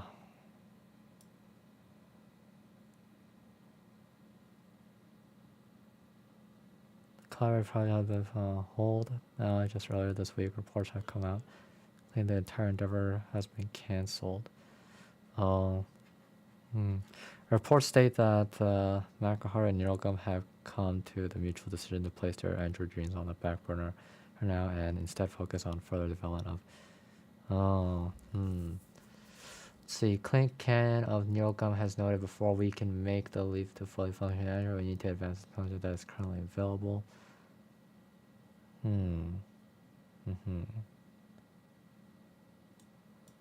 Interesting.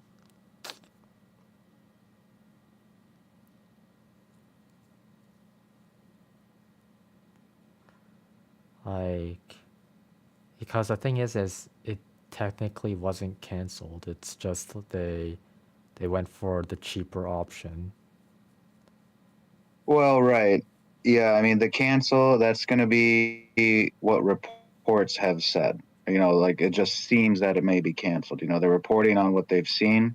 and all signs are pointing to it be canceled.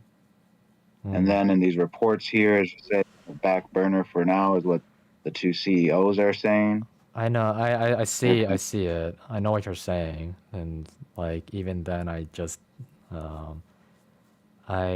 don't think that that's how it would work. I would really put it as just they chose to bring it down a notch and like make do with what they have, kind of thing. Like they couldn't make it to Android, so they have to just use they have to go with robot for now, kind of thing.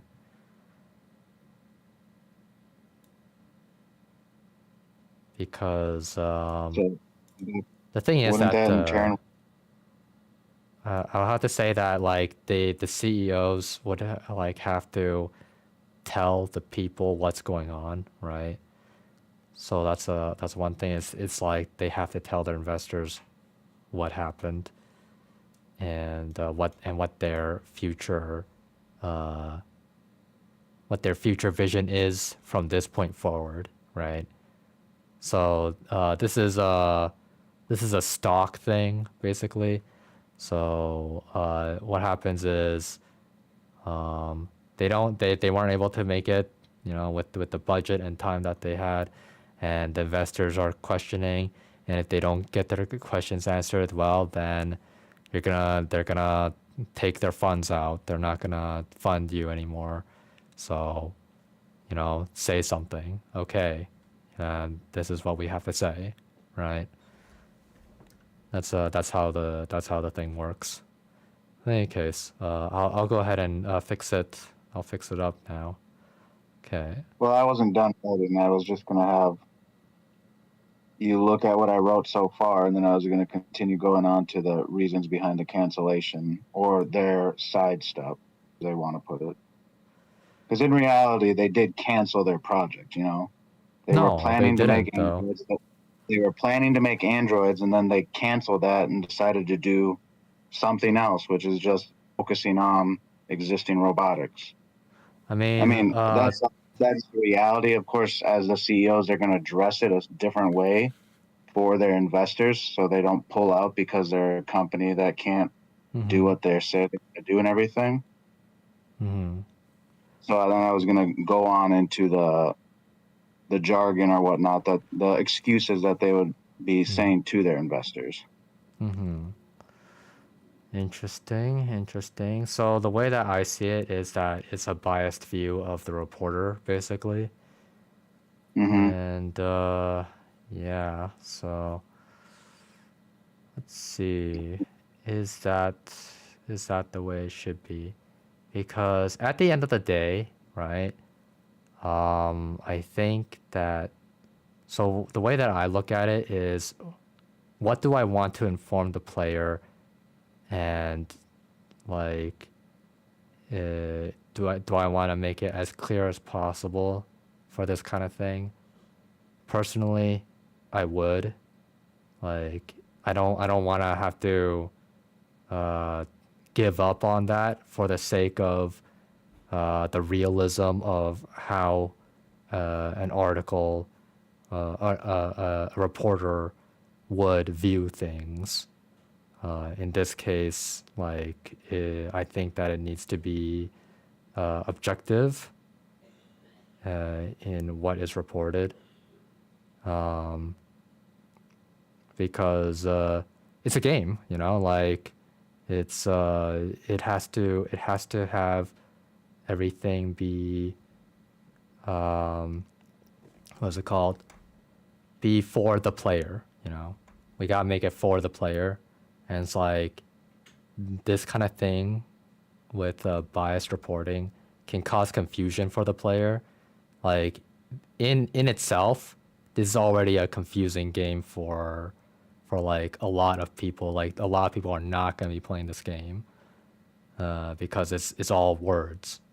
So, like, that's why I would like things to stay on the objective side, so that when the players play the game, there's not that everything is as it needs to be, so that they don't have to complain about, oh, but this article said this. Why did they say like this? And then we had to like explain it to them, or whatever. That, oh, it's because, you know, this is a biased reporter. But what if they see that as an excuse? You know, what if they see that as an excuse, and then like we can't argue against that because there's nothing that we can, you know, say to that. If they see it that way, then they see it that way. But like we can completely avoid that if we just do the objective report, right? Which is that it wasn't canceled, because the thing is that the objective was to, sure, yes, make an Android to do these cleaning and cooking and whatnot, but the objective that's supposed to win over their customers is the functioning part, not the Android part. So like that's why it's just it's not that they canceled it, it's that they will continue making the product with a lesser costing method. It's like, you know, a vacuum, and like you're making the vacuum. Oh, you promised like this hyperspace vacuum, but no, we couldn't do it. So this vacuum it's still gonna have like the functions that we intend for it, just to a lesser degree. You know what I mean? Yeah, I got you. Yeah. So I mean, Okay. either way. So then, what needs to be changed then? Yeah. So cancel. Yeah. And whatnot. Exactly. Just that detail, and then whatever comes after that, we'll look at that. But yeah, this was like the same thing that I had with Alex. Is like. Sorry, give me a second.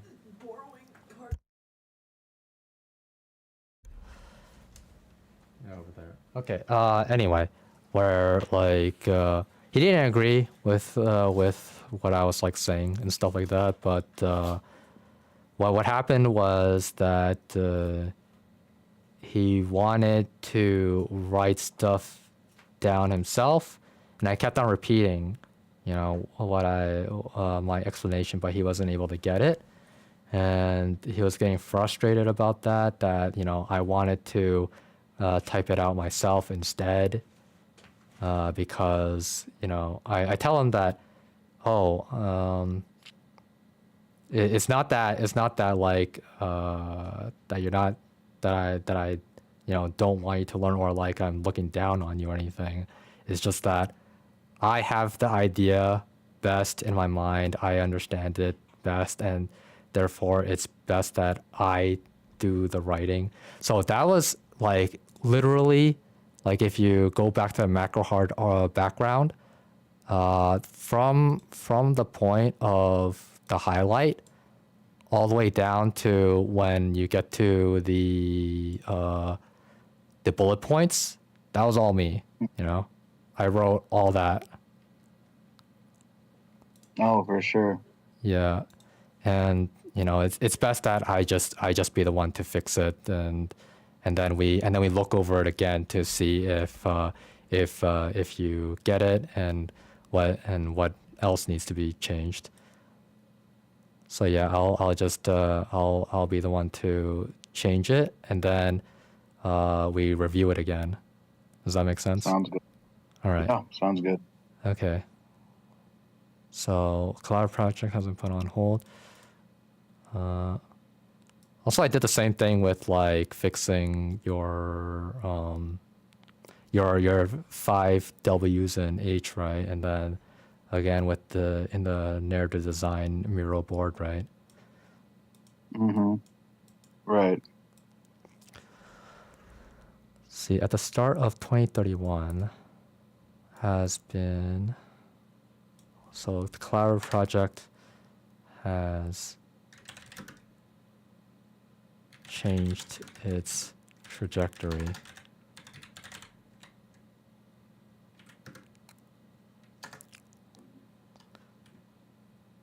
Come to the mutual decision to place their Android dreams on the back burner for now and instead focus on. Okay.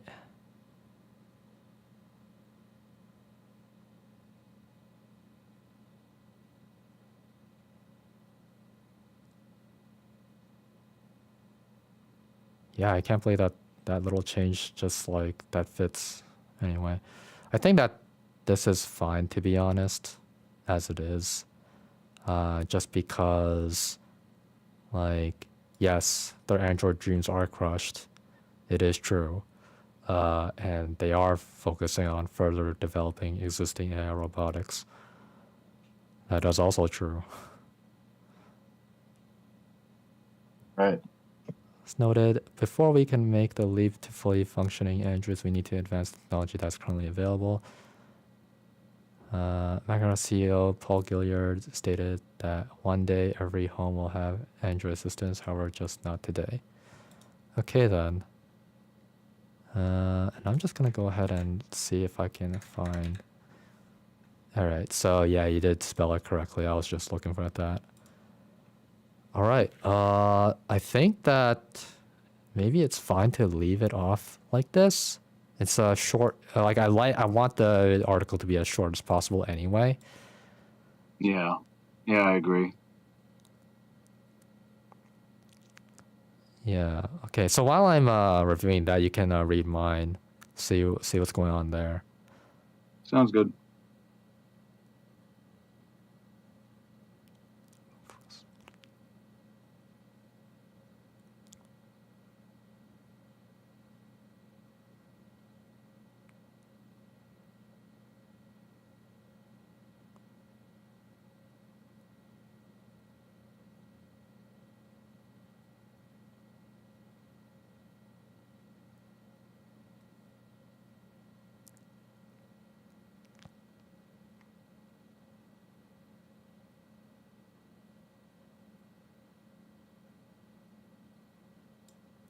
Yeah. You know what?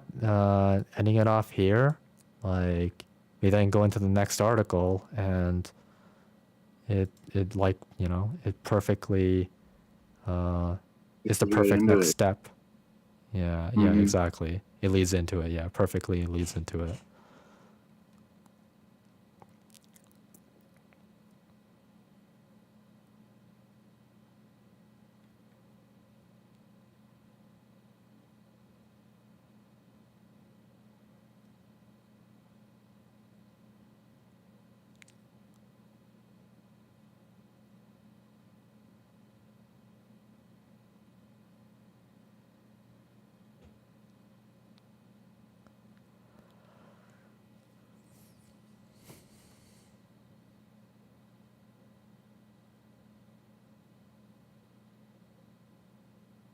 Is all of this, is this just copy and pasted from the macro hard? Or did you type that out? I typed it. Okay. Oh well, I mean this one was Alex's. I left that in.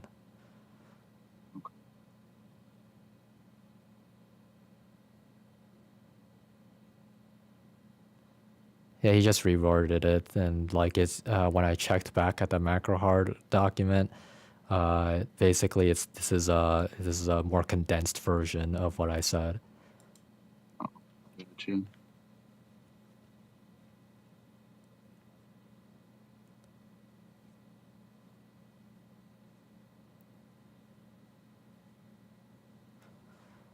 So then this middle paragraph in this article is still talking about what the robots that they did roll out can Oh yeah, do, that's right? right, robot. Yeah. Thank you. Mm-hmm. I'll just have to look for all the androids and destroy them. Let's see. Backlash of the collaboration not being able to make an android after conforming the robot will make food according to the best. All right. There you go. I only had to destroy one android for that robot. Robots for the win.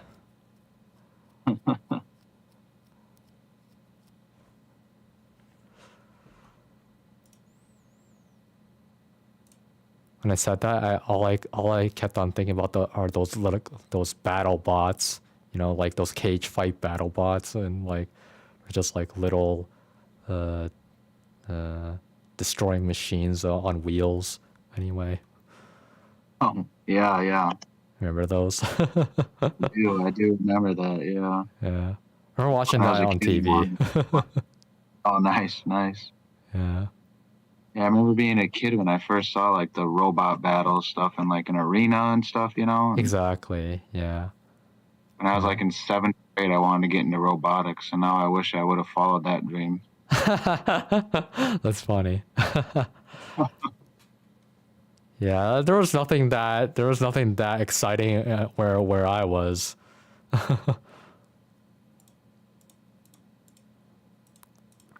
Yeah, nowadays the kids in school, they automatically take like robotics and they're learning how to do all these build stuff.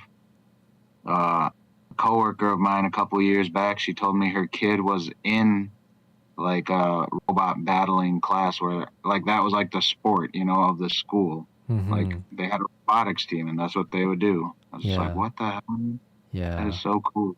They Yeah. just had Right. like wood shop and ceramics. Mm. Yeah. Yeah, the rest of it looks good to me. Mm-hmm. The natural progression of human beings, robots. Yes. What kind of word were you thinking of changing the discrimination with? Just like whatever, sounds nicer. Right, besides discrimination. Met with people were not satisfied with this change. So people were Right. just They, look it up. they were getting backlash for changing Android back to robot. And people didn't want to support that, so they didn't want to buy it. But then, so because of the restaurant and other service industry investments, they want it. They were the ones that wanted it, so they funded, or like they basically they invested their stocks into Gumshoe and MacroHard, and they told them, oh yeah, I want this, I want that, or whatever, and like, okay, we give you what you want, and then the restaurants will then, either buy it or they already get it because they invested so much money. I have no idea which one that one is, which one it goes to. It's probably both, really, but like, Probably. yeah. At the very least, I know that the bigger investors would definitely get there for free. Oh Like yeah, some for really sure. big ones. It's like, oh, you invested $5 million. Okay, here's like 10 of these robots. Mm-hmm. Maybe instead of discrimination, it could just be simply like disappointment. If you are looking for a stronger, Yeah, the thing is that was the first word I thought of, and disappointment was not it because, let's see. Okay, you know what? Maybe Much disappointment is shit. fine. Yeah. disgruntlement. Disgruntlement. What a weird ass word. All It right. could be dismay. They were met with depression. I'm just looking at the. I like synonyms. dismay. Let's see, of unhappiness and disappointment. Yeah. Despondency. So far, dismay is my choice. Yeah, I say dismay is a good one. Just because, Yeah. like, the thing is that disappointment is used so often But dismay though, I don't hear that enough. I want to hear more of that one. I'm that kind of guy. Right. I get bored of my toys, you know. I want a new toy. Give me a new word. Oh, I like that word. So fancy. So fancy. The kind of guy that would betray my old girlfriend for the new girlfriend of a word. You know what I was just thinking a little earlier? It would be a good idea to, like, above each article that we write out for every company, just to kind of write out what the player is supposed to get from this article, what vital information, you know? Right. So like the one thing that I thought about, okay. Man, okay. So just take these brackets as like, you know, the choice thing. Like, you know how in interrogation you get all these blocks of words and then like there's like the box that tells you, oh, you want to choose this one or that one, right? Oh, yeah, right. Yeah, so it's like that, right? So we would have these for every paragraph, I guess. Because, you know, every paragraph is supposed to be its own topic, right? Right. And then, like, what would happen is, like, if the player chooses this first one, Baron will then be like, oh, okay, you want me to summarize that? Okay, I summarize it. So, basically, this kind of thing, right? Okay. Yeah. Yeah, I like that. So then we'll write out each paragraph, summarize each paragraph into like a phrase. I guess it'd be like, we can do like be like this, you know? Oh, there you go. Yeah, I like that. Oh yeah, you're doing it. Huh. Then let's do a sample one. So, let's see.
There you go. Summary. How's that? Let's see, in 2027, MacroHeart and Neuralink partnered up and collaborated to evolutionize. Evolutionize? Yeah. Revolutionize, I guess. Fine. I'll go with revolutionize. Yeah, fair enough. Damn AI telling us how to write.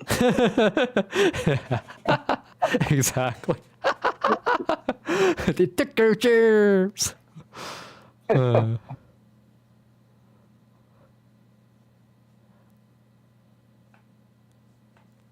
He just repeats himself.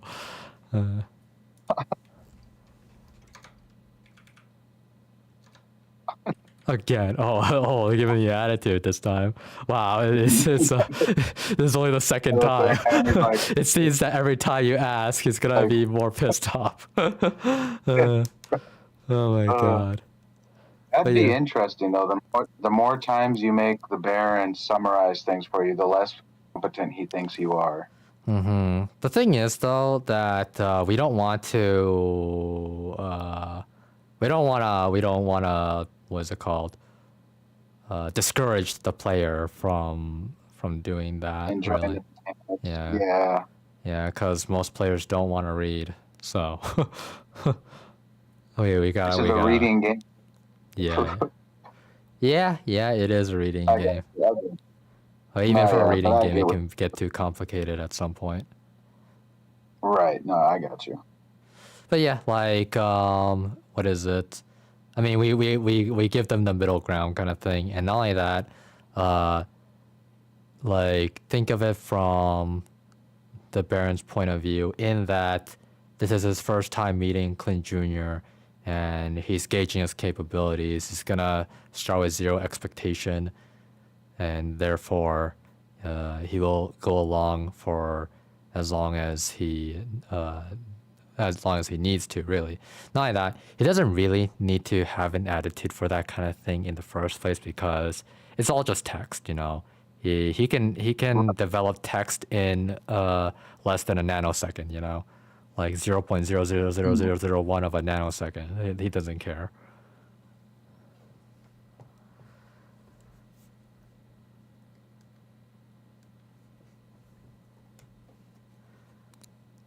And who knows, maybe like people's attention spans really did like get worse over the years. So it's like, oh, that's the norm now.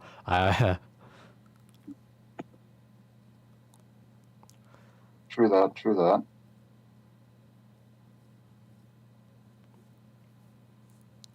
At the very least, I feel like it's a norm even now.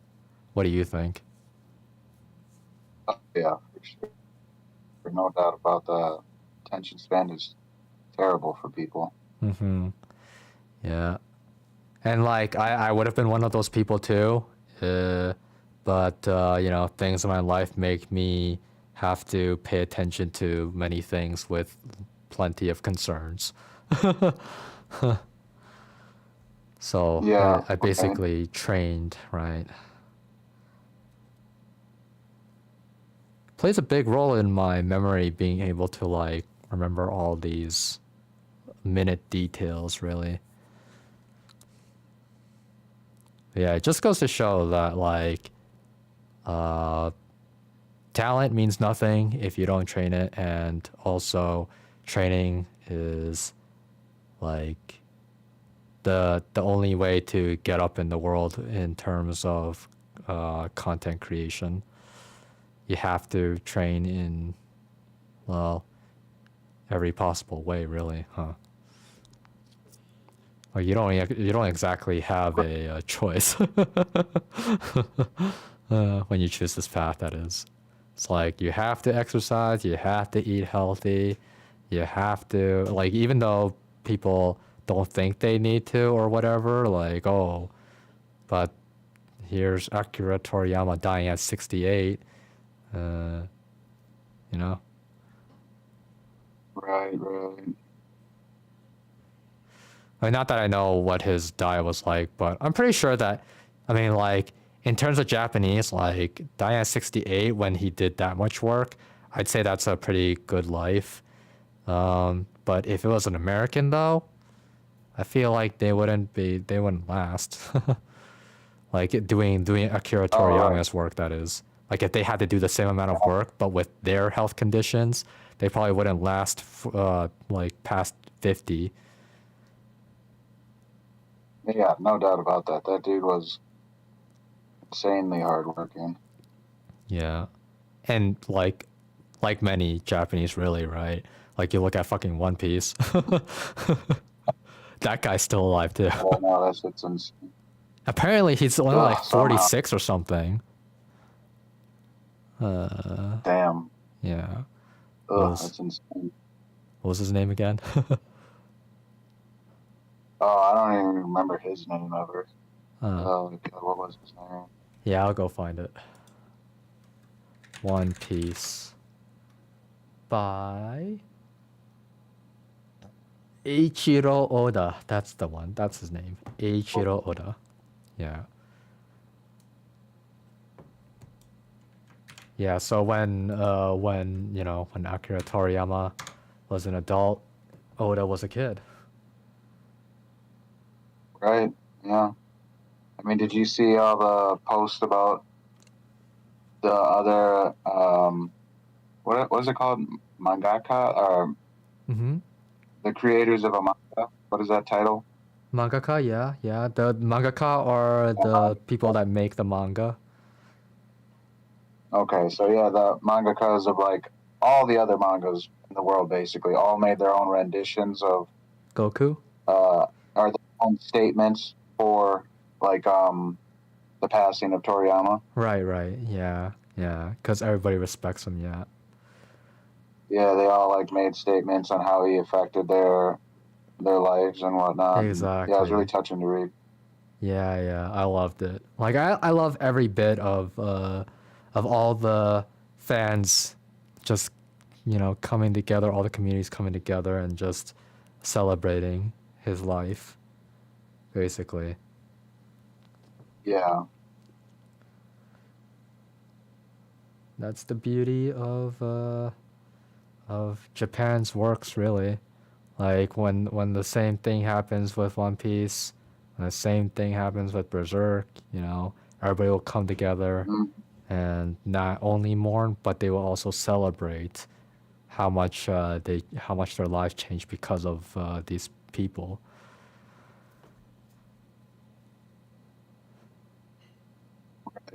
Yeah.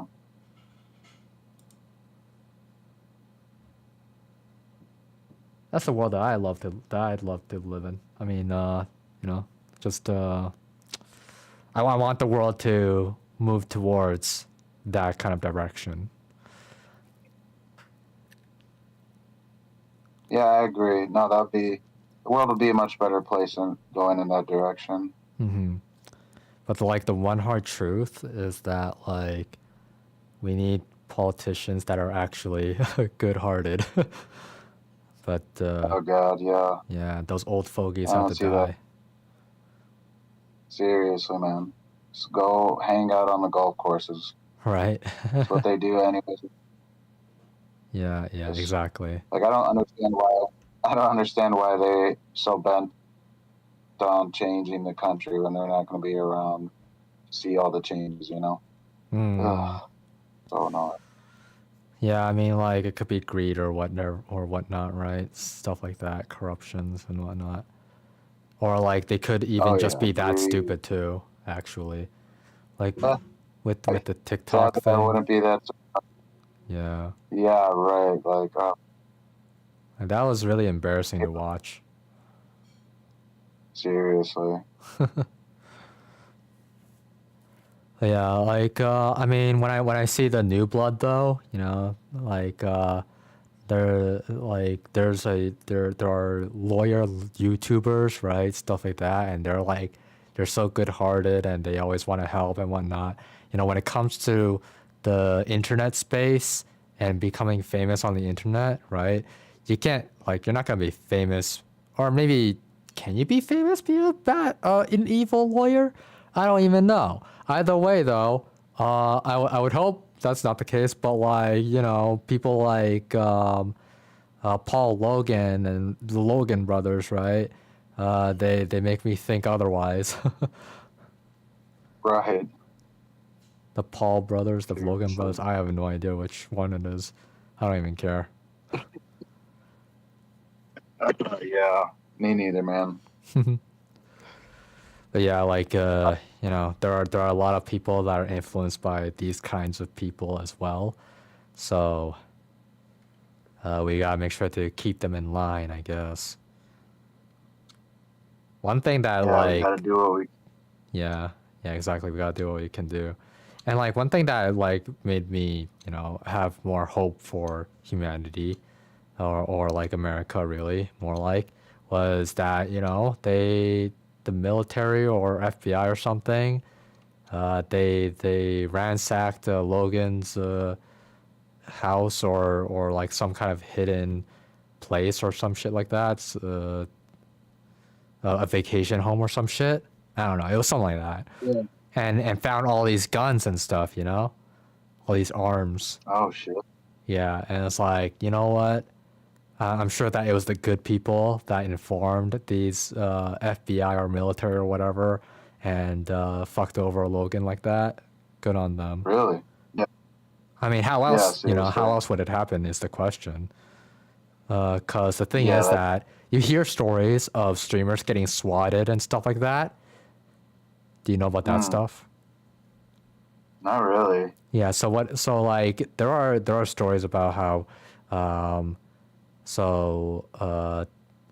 streamers, they would get doxxed by hackers, and then the hacker would threaten them as like, "We'll call. I'm gonna call a SWAT on you if you don't do as I say," and then the streamer doesn't believe them, and they're going like, "Yeah, sure, whatever," and then they get swatted, and then like a couple of people have died to these swatting things. But those that don't die, you know, their house gets broken down, and then they get, you know, they get pushed to the ground and, you know, arrested, like shit like that, you know, Damn. on stream too. Yeah. Jesus. Yeah. So like, if bad people like that can happen, if there are bad people like that, hackers like that, why can't there be like good hackers, you know, good moral hackers that would do the same to the bad people on the internet, like Logan Paul or whatever? Right.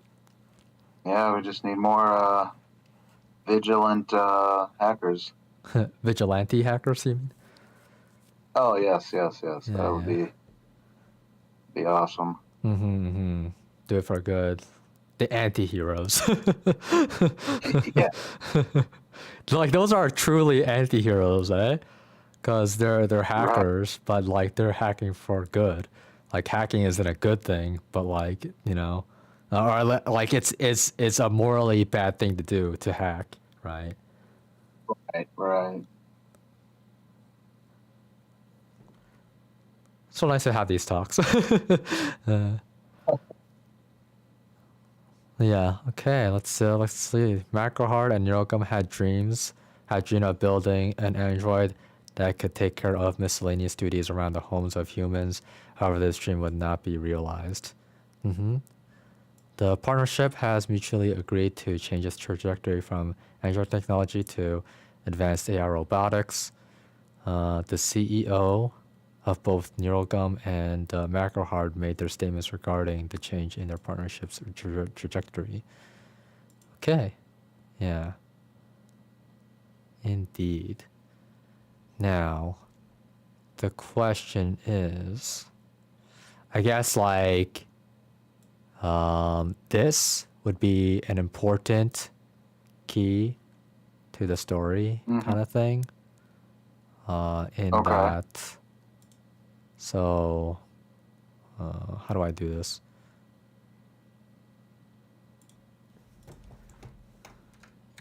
Key to story.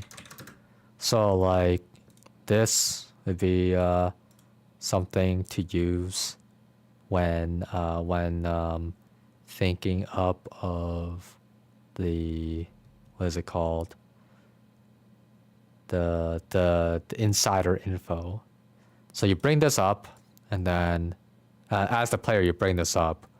It's like, okay, Right. so, you know, remember this, Baron? Like, can we do something with this? Can we use this somehow? Yes. Right. So what happened back then? Why did it happen? This is the reason why. This is what happened back doors. This is what happened between Macroheart and Neurogum or whatever like that. And this is like insider secret info, and we can use that to get ourselves to an audience with the CEO, right, of Macroheart, basically. So then the Baron's gonna have information back from 2031.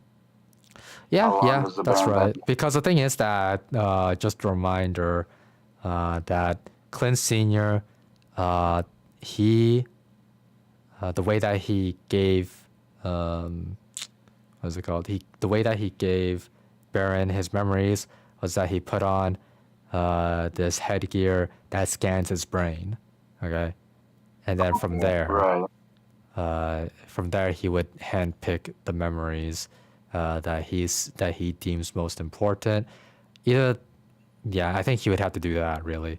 He has to do it that way, because that's easier to do than to like take out all the unnecessary parts, really. And what happened back then is important to the Baron as Clint Sr., right? It's important in making him as close to the Clint Sr. as he was today. Okay. But yeah, so So, there has to be something about this. What happened back there? What caused this change in development? Was it the resources? Was it really the money? Was it really the resources, or was it something else?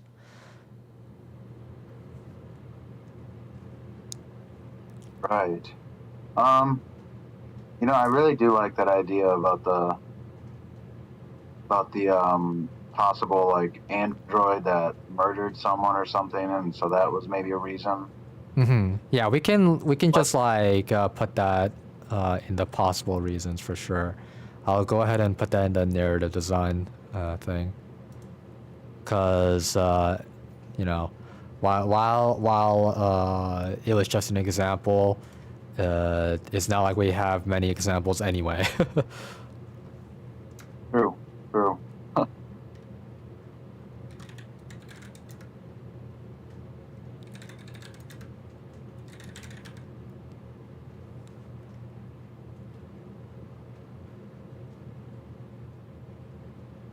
In other words, they were successful in making Android. Dun, dun, dun. Yeah. In other words. Okay, well, that's the, I guess we'll, since you like that so much, if we can't think of anything else, that's probably what we're gonna go for. Okay. I mean, like, it was just an example, but apparently that was a really good example, like, really good, like, people like it. Yeah, man. Yeah, because, Yeah. like, even Lindsay was saying that she was partial to it, so that means that she was in favor of it. Oh, for sure. At the very least, when I searched up, like, I had to define partial just to be sure, because, like, I was like, partial? Oh, no, wait. Well, I was like, if she disagreed with it, wouldn't that be impartial then? Right, right. Nah, but she's partial. Oh, Well, man. Every time someone has to use a word that isn't used in daily life. It's like, Yeah, damn seriously. it, my layman terms.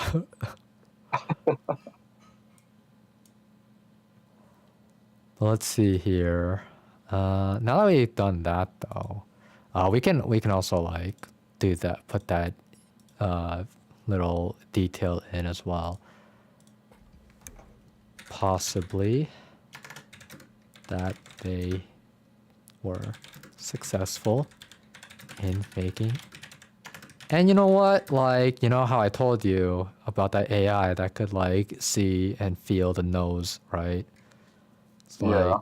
if that's already possible, I mean, in well, apparently in around 10 years, then I guess the Android itself would be possible. Like, it's not that far-fetched, really. No, yeah, not at all.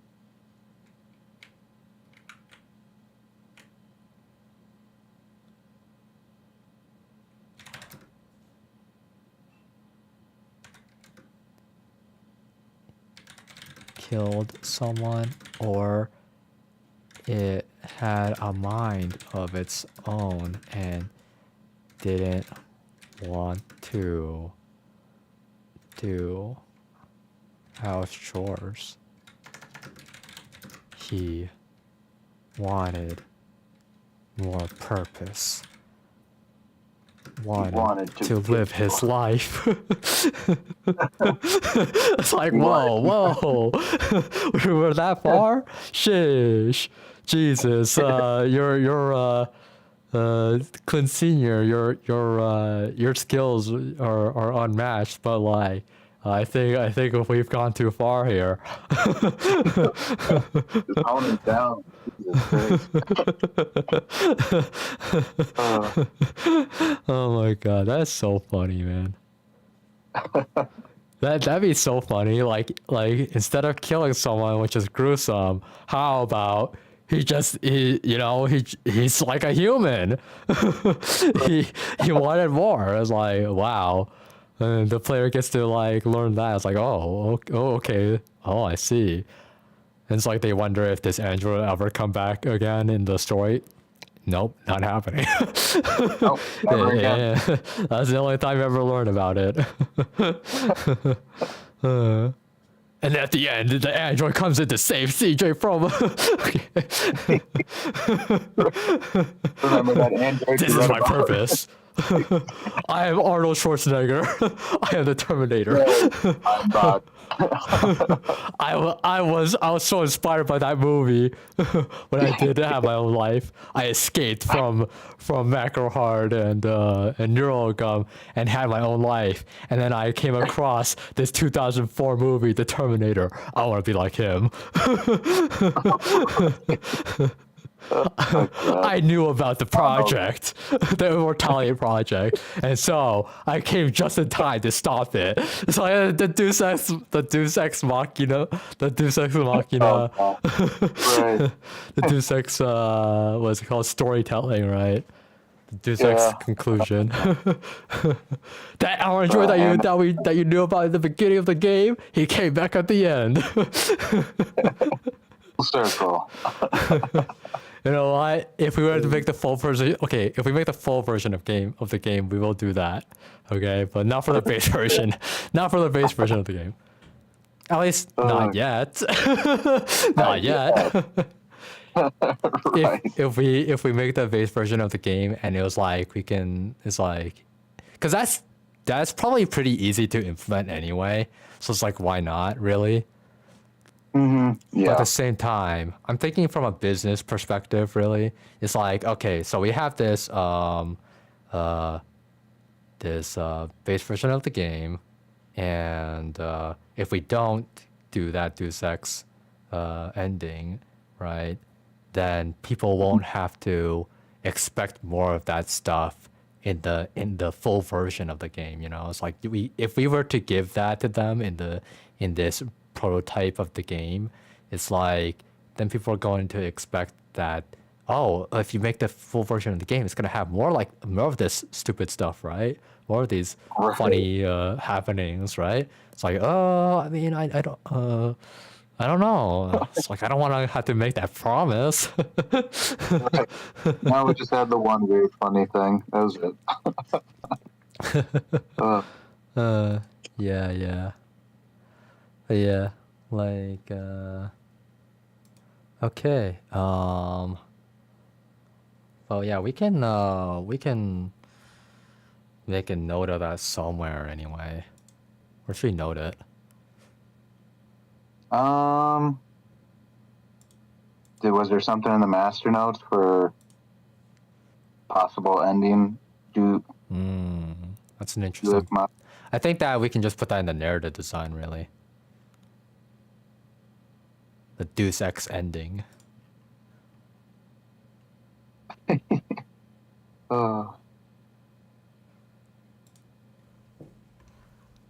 Okay. Yeah, the good ending, the bad ending, and the Deus Ex. Random robot, a random android. Yeah. That won't be happening. Yeah, exactly.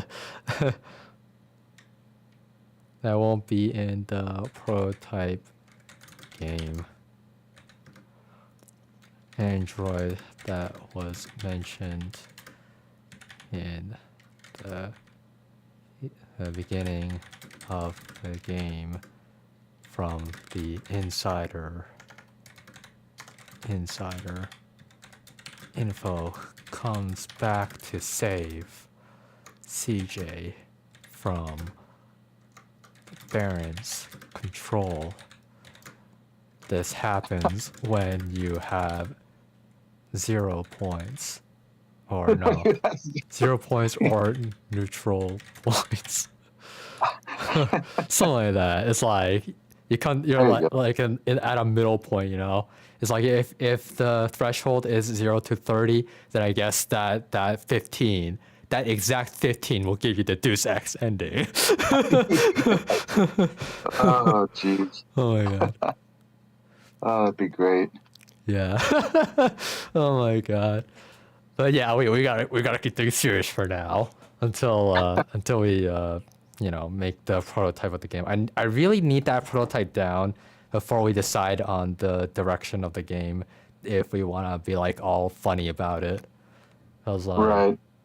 Cause I really want to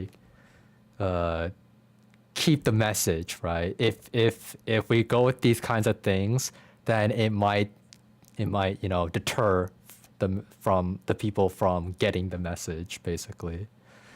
Oh yeah, right. Yeah, it's one of those things where it's like it's better if this happens in a New Game Plus. It's like you complete the game, you got the message, tearful, heartwarming, wholesome stuff. You know, you had your your immersion. You know, your immersion.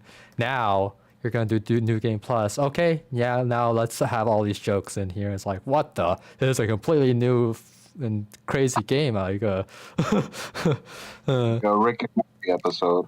yeah, exactly. Yeah. But the thing is that doing that direction, usually people will remember more of that than the base game. Right.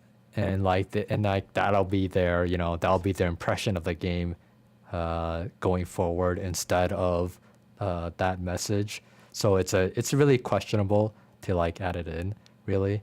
But but if it were like, oh, this game has been established for a while now already, then it's fine. It's like, okay, it's already established, its message to people is sunk in, and people have known it for a year or something, you know, and it's already spread worldwide in this manner. It's like, wow, serious game and so good and blah blah blah. And then after that, it's like, okay, now we can release all these joke content, and then hey, you know, we're now now that you've indulged yourself in your immersion, have some jokes and stuff, have some fun, have some laughs, you know. Right. Yeah. You've earned a laugh. Yeah, because at some point people will this is a result of many years of research, is that at some point it's gonna fall out of relevancy because it already happened. Oh yeah, we get it, we understand it. It's it's lost its luster, and it's that's so last year kind of thing, you know, that kind of thing, that kind of attitude. Yeah. Right. Mm-hmm. And then we can bring it back with all these joke stuff, and then it's oh, what a funny game, oh my god. And then it brings it back into relevancy, and then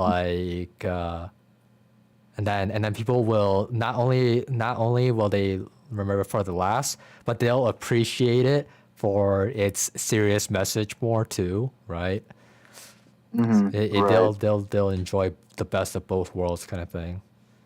I can't remember what kind of games did this, but those that did, they did have a lasting impression on people, and people really, loved these games and will forever cherish and remember or treasure it or whatever, right? It's even if they forget about it, when it gets mentioned again, it's oh yeah, that game was so fun and had such a great message and all that stuff, right? Oh yeah, for sure. Yeah. Yeah, I mean that so the way that I do things is so meticulous. These are such a later Lindsay thing, as she would say, right? You know? Right. These are things that we shouldn't even be worrying about right now. But I like to think of these things so that it helps me stay on track. That it's like, okay, we got to make sure that we keep the message and whatnot. Make sure that we develop this prototype of the game first, then we can, see what else we can do with it. But, Right. yeah. So in case though, I think that we can end it off here. We still don't know what to do about the game design, to be honest. Like, nobody has said anything, right? So is it like, do I just pick one? Is that what's going on here? Well, I think we're going to be utilizing all of these different aspects, right? Like player choice, and then let's see here. Let me Interesting. You think that we would be utilizing all of them, but the thing is that if we utilize all of them, it'll get too complicated. Like, there's gonna be too much going on. Like, it's either we choose one aspect or another, really. But I feel like a lot of these things. I mean, like over here, the interrogation and the lifeline. I mean, that was like the same thing. The ending depends on the player's choice, and she was just giving different examples of choices, I suppose. Yeah. Interactions and whatnot. But I mean, within our game, we don't want too many different interactions to kind of point towards one ending or another. Just kind of stick with a simple track. Exactly. Yeah. That's what I want out of it. It's just like branching choices, and then depending on what choice you make, you either get a point or you lose a point, or it's neutral. Right, but then like when you look over here at Dead of Night, like the ability to match clues with both inventory and information, I mean that can be utilized because that's right. I mean, all the different articles, those are going to be the information. We're not really going to have an inventory. We'll have a stack of different information bits that we'll have to utilize. Right. Exactly. The Kinito pet. Parts an intensely psychological fear of the player because of how real it feels. And again, we can use that too if we want to use that like crash the game kind of method and come back with the Baron. Right. Yeah. That is true. You are correct in that one. So that's just why I say I think we can utilize bits of all of these, and Lindsay's just kind of mapping out the aspects that relate best to our game, and so we can almost pick and choose a couple things and see how they mix. Yeah. And honestly, it's down to what Joe and Danny here can work with. And of course, you'll be there and whatnot to help, and I would like to help along with game design if there's room for more cooks in the kitchen. But yeah, I don't know. I feel like there's a lot that we'll be able to utilize from this web of sticky notes. Right. It's just because I already had an idea, but also the lifeline one definitely cannot be used because this is assigning tasks and whatnot and time gating stuff. That stuff, yeah, that won't be too useful at all. Yeah, the relationship thing. Yeah, the relationship thing is it's part of the main narrative, so it's it's already in there. So lifeline in itself is there's nothing in it that we can use. But the other ones, you are correct. We can take bits and pieces of all the other ones, really. I already knew for Dead of Night and for Interrogation, they already, I was already taking bits and pieces from them. But I forgot that we were also taking a bit of Kinito Pet as well. Right. I'm just looking over at Danny's comments on the lifeline stuff, seeing what he had to say again about it. See, his first one says, I like this a lot. From a game design standpoint, we can motivate the player to develop an emotional relationship with the Baron AI through player choices. So I do like that idea, but yeah, it would just have to figure out how to implement it, again, with player choices. And so which choices, so we have to make the choices, either develop the emotional relationship or keep it strictly business. Yeah, that's right. So that is a way to go about it, and I'd say that like that's actually a question that is worth answering in terms of what are CJ's choices. So let's see. Okay, so I think that we should put it around somewhere here. Okay, we will. Oh, for sure. I'll take this blank one because it's a blank note. Copy, paste. Wow, it pasted it where my mouse was. That's awesome. Okay. Nice. What influences CJ's branching choices? And then we go down more. I think I'm gonna have to make this a different color, really. Dark green, I guess. Oh. And Okay, there you then go. we'll then do another paste, and another paste, and another paste. Make it smaller. I mean, I should have, and whatever. Wonder if I can change all the colors at once. Yes, I can. Boom. Nice. All right, so Boom. one of them is keep distance, aka business only.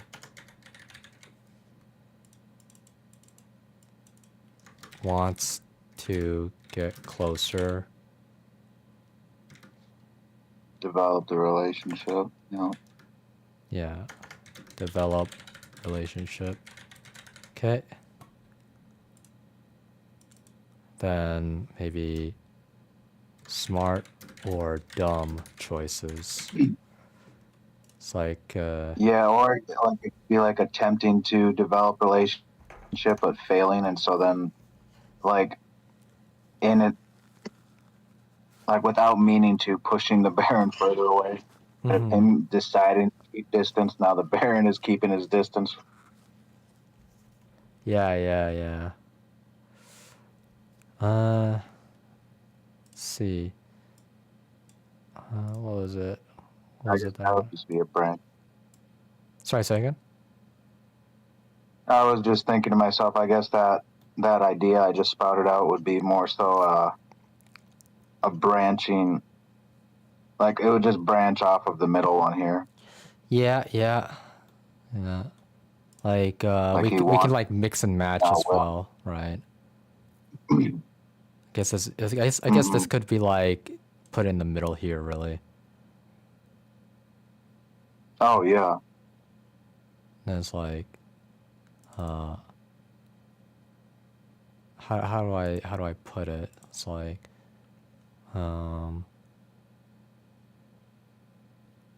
I just make a comment, mix and match? Mix and match choices of smart and dumb business / family Personal. personal. Okay, personal choices.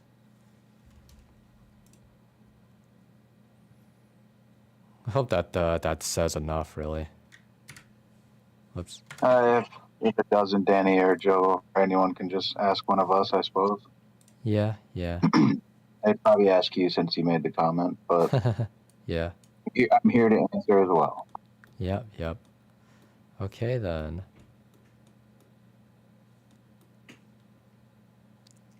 Dossier 3 file on someone that handled the aspects of the Android project during the first collaboration of MacroHard and NeuralGum. Okay, then. How about also can keep it anonymous?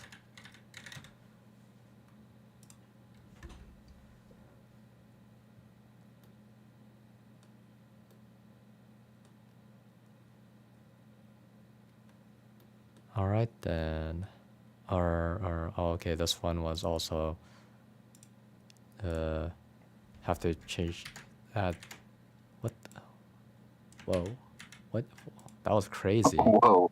I did a control. Yeah, I did a control copy and paste, right? And all it did was bold it. I was like, what? Why would it bold That's it? very odd. Yeah.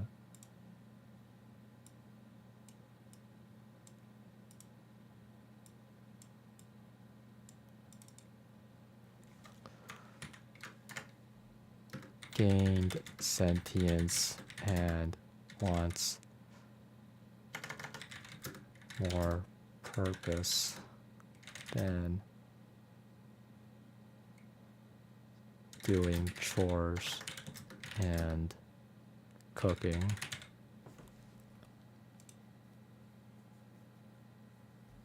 Nice. Okay. It's like, oh well, he just like went outside the scope of the product. He's not a product anymore. He doesn't want to cook or do chores. Like, what the hell? We can't sell this. I just wants to read. Oh my god, he just wants to read. I want to read a book. Oh my god, look at this thing. There's no plugs. There's no electricity. It's just a book. So fascinating. Yeah.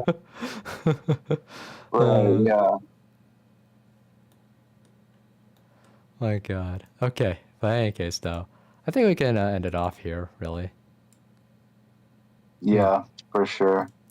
did good enough. I think I'm gonna work towards finding more aliases Mhm. that CJ and the Baron can possibly go under. So Okay, awesome. Yeah. yeah, I'll add on if it's all right with you. Yeah. Yeah.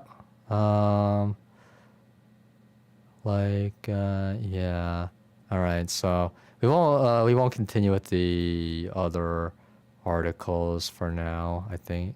Well, okay. We do need a Clint Senior article about his life, really. Need to ask Alex about those notes of his or something like that. In any case, I also need to. Okay, so do you think we're done here? Like, is this good to go? This macro The hard narrative- article. Oh, okay, we're back on that. Sorry. These two articles, I think they're both pretty good. I mean, the one that you made the key to story in, I think that one's definitely good to go. Mm-hmm. And then the second article, we just need to Give the kind of Baron do the summary stuff. Baron. Yeah, the Baron summary responses, and then I guess if you know right now what you want the key to be, key information in this article to be, Mm-hmm. you can highlight that. Yeah. It could even be that there is no key information in it. Let's see. Oh yeah, Yeah. an article. It's just an article, and like, it progresses the lore, right? And people could be interested in it. Mm-hmm. Popular features: cooking, complete upgrade to those who. Yeah, I mean, this is just this can just be vanilla flavor text. Doesn't have to Okay. have a key in it. So then, just quick, in our red herring articles and stuff, is the key only going to be within the red herring, the actual red herring article, or do you want keys in the other articles about those companies? Yeah, I think that there will be keys in other articles because other articles that are not red herring can possibly help point out that article is a red herring, because that red herring has to have some kind of inconsistent information or like something that's like not not like some information is not what is it called, the same as what other articles are talking about. Like, why is it that these Right, other articles are saying something different about this company, right? It's like, why is it that it's like a Right. 2v1 kind of thing? It's like these two articles are saying something different from this one article, or these three articles even. Like maybe there are three articles that are saying the same things differently. And like we can just, change the wordings and whatnot just to like have different flavors of articles, right? Basically. And it'd be a lot less work Right, that right. way. True. Oh, we just need to get an AI program to write these articles up.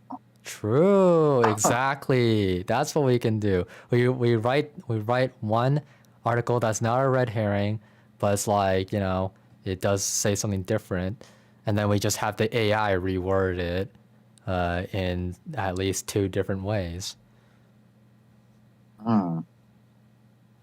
That'd be interesting, honestly. We can, Yeah, I mean, I don't know. it'd be a lot less With work that on working us, like- and then like we can just tweak it to how we feel fit, right? Yeah. Yeah, like recently I've been using AI because of this job thing and some other things. Yeah, mostly the job So though. do you have a AI program then that can do that? That can do what? The rewording? That can generate the. Yeah. I mean, what you can do is when you make your article, right? You just you just send it to Copilot and say reword it. Oh, Copilot. Okay, sounds Yeah, good. Microsoft I'll Edge. keep that in mind. Yeah, Microsoft Edge has Copilot. And then my sister didn't know this, but Microsoft 365 is in Microsoft Edge, and you can use it for free. You don't have to pay for any of this stuff. Oh, nice. Yeah. So like to now know. Microsoft Edge is ahead of the game over Chrome and probably other programs really in terms of the work world, right? Workplace. Oh, Like- yeah, for sure. Yeah. It's like you have all these available to you for free, and you have Copilot, which is 4.0 or some shit like that of ChatGPT. Well, ChatGPT is 3.5, right? So this one's the upgraded version. Oh, shit. Nice. Yeah. Yeah, but yeah, I've been using him. It's been good. It's been good. I used him to like find me resume builders or whatever, and then like Oh. yeah. And then another thing was that I also I was asking a friend for his job and asking what his job entailed and whatnot, and I just like anything that I didn't know I'd put into the I would ask the Copilot, and then he would tell me. And then at one point, like there was this word called web form, and I put that into Copilot. And it's like, oh, well, this is different from what I expected, because it's like telling me all this coding stuff as like programmer stuff basically. And it's like I show it to him, and I'm like, is this what web form is? Is that what it is? And it's like, no. Like for us, it was just some kind of email system. It was an email like system anyway. So yeah, that's all it okay. was. Yeah. So it's like they're using it differently, right? Like web form in his company is another way of emailing.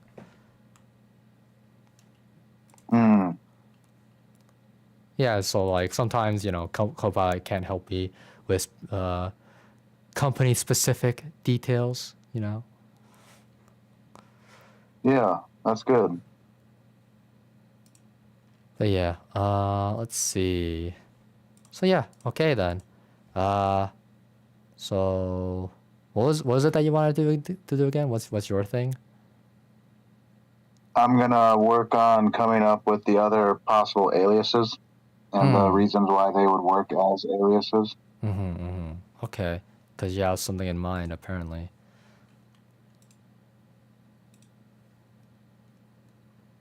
Yeah, I think that. Yeah, well, I mean, we're gonna have something Saturday anyway. Maybe come along on Saturday for a little bit to like start things up or whatever. Yeah, no, I'll definitely see if I can't make it in. You guys, do you know a time you guys are gonna meet up? It's probably gonna be like 3 or something. So you just come in for like 30 minutes or something like that. You know, don't stress over it, right? For sure. I'll see if I can drop in then for sure. Yeah. You just like come in just to start things up and like see what's going on, and then like head out whenever. Yeah, you're gonna make a recording of that one? Yeah. I mean, since you requested it. Yeah, no, that'd be great. Yeah, okay, so I'll do that then. It'll be streamed. Thanks.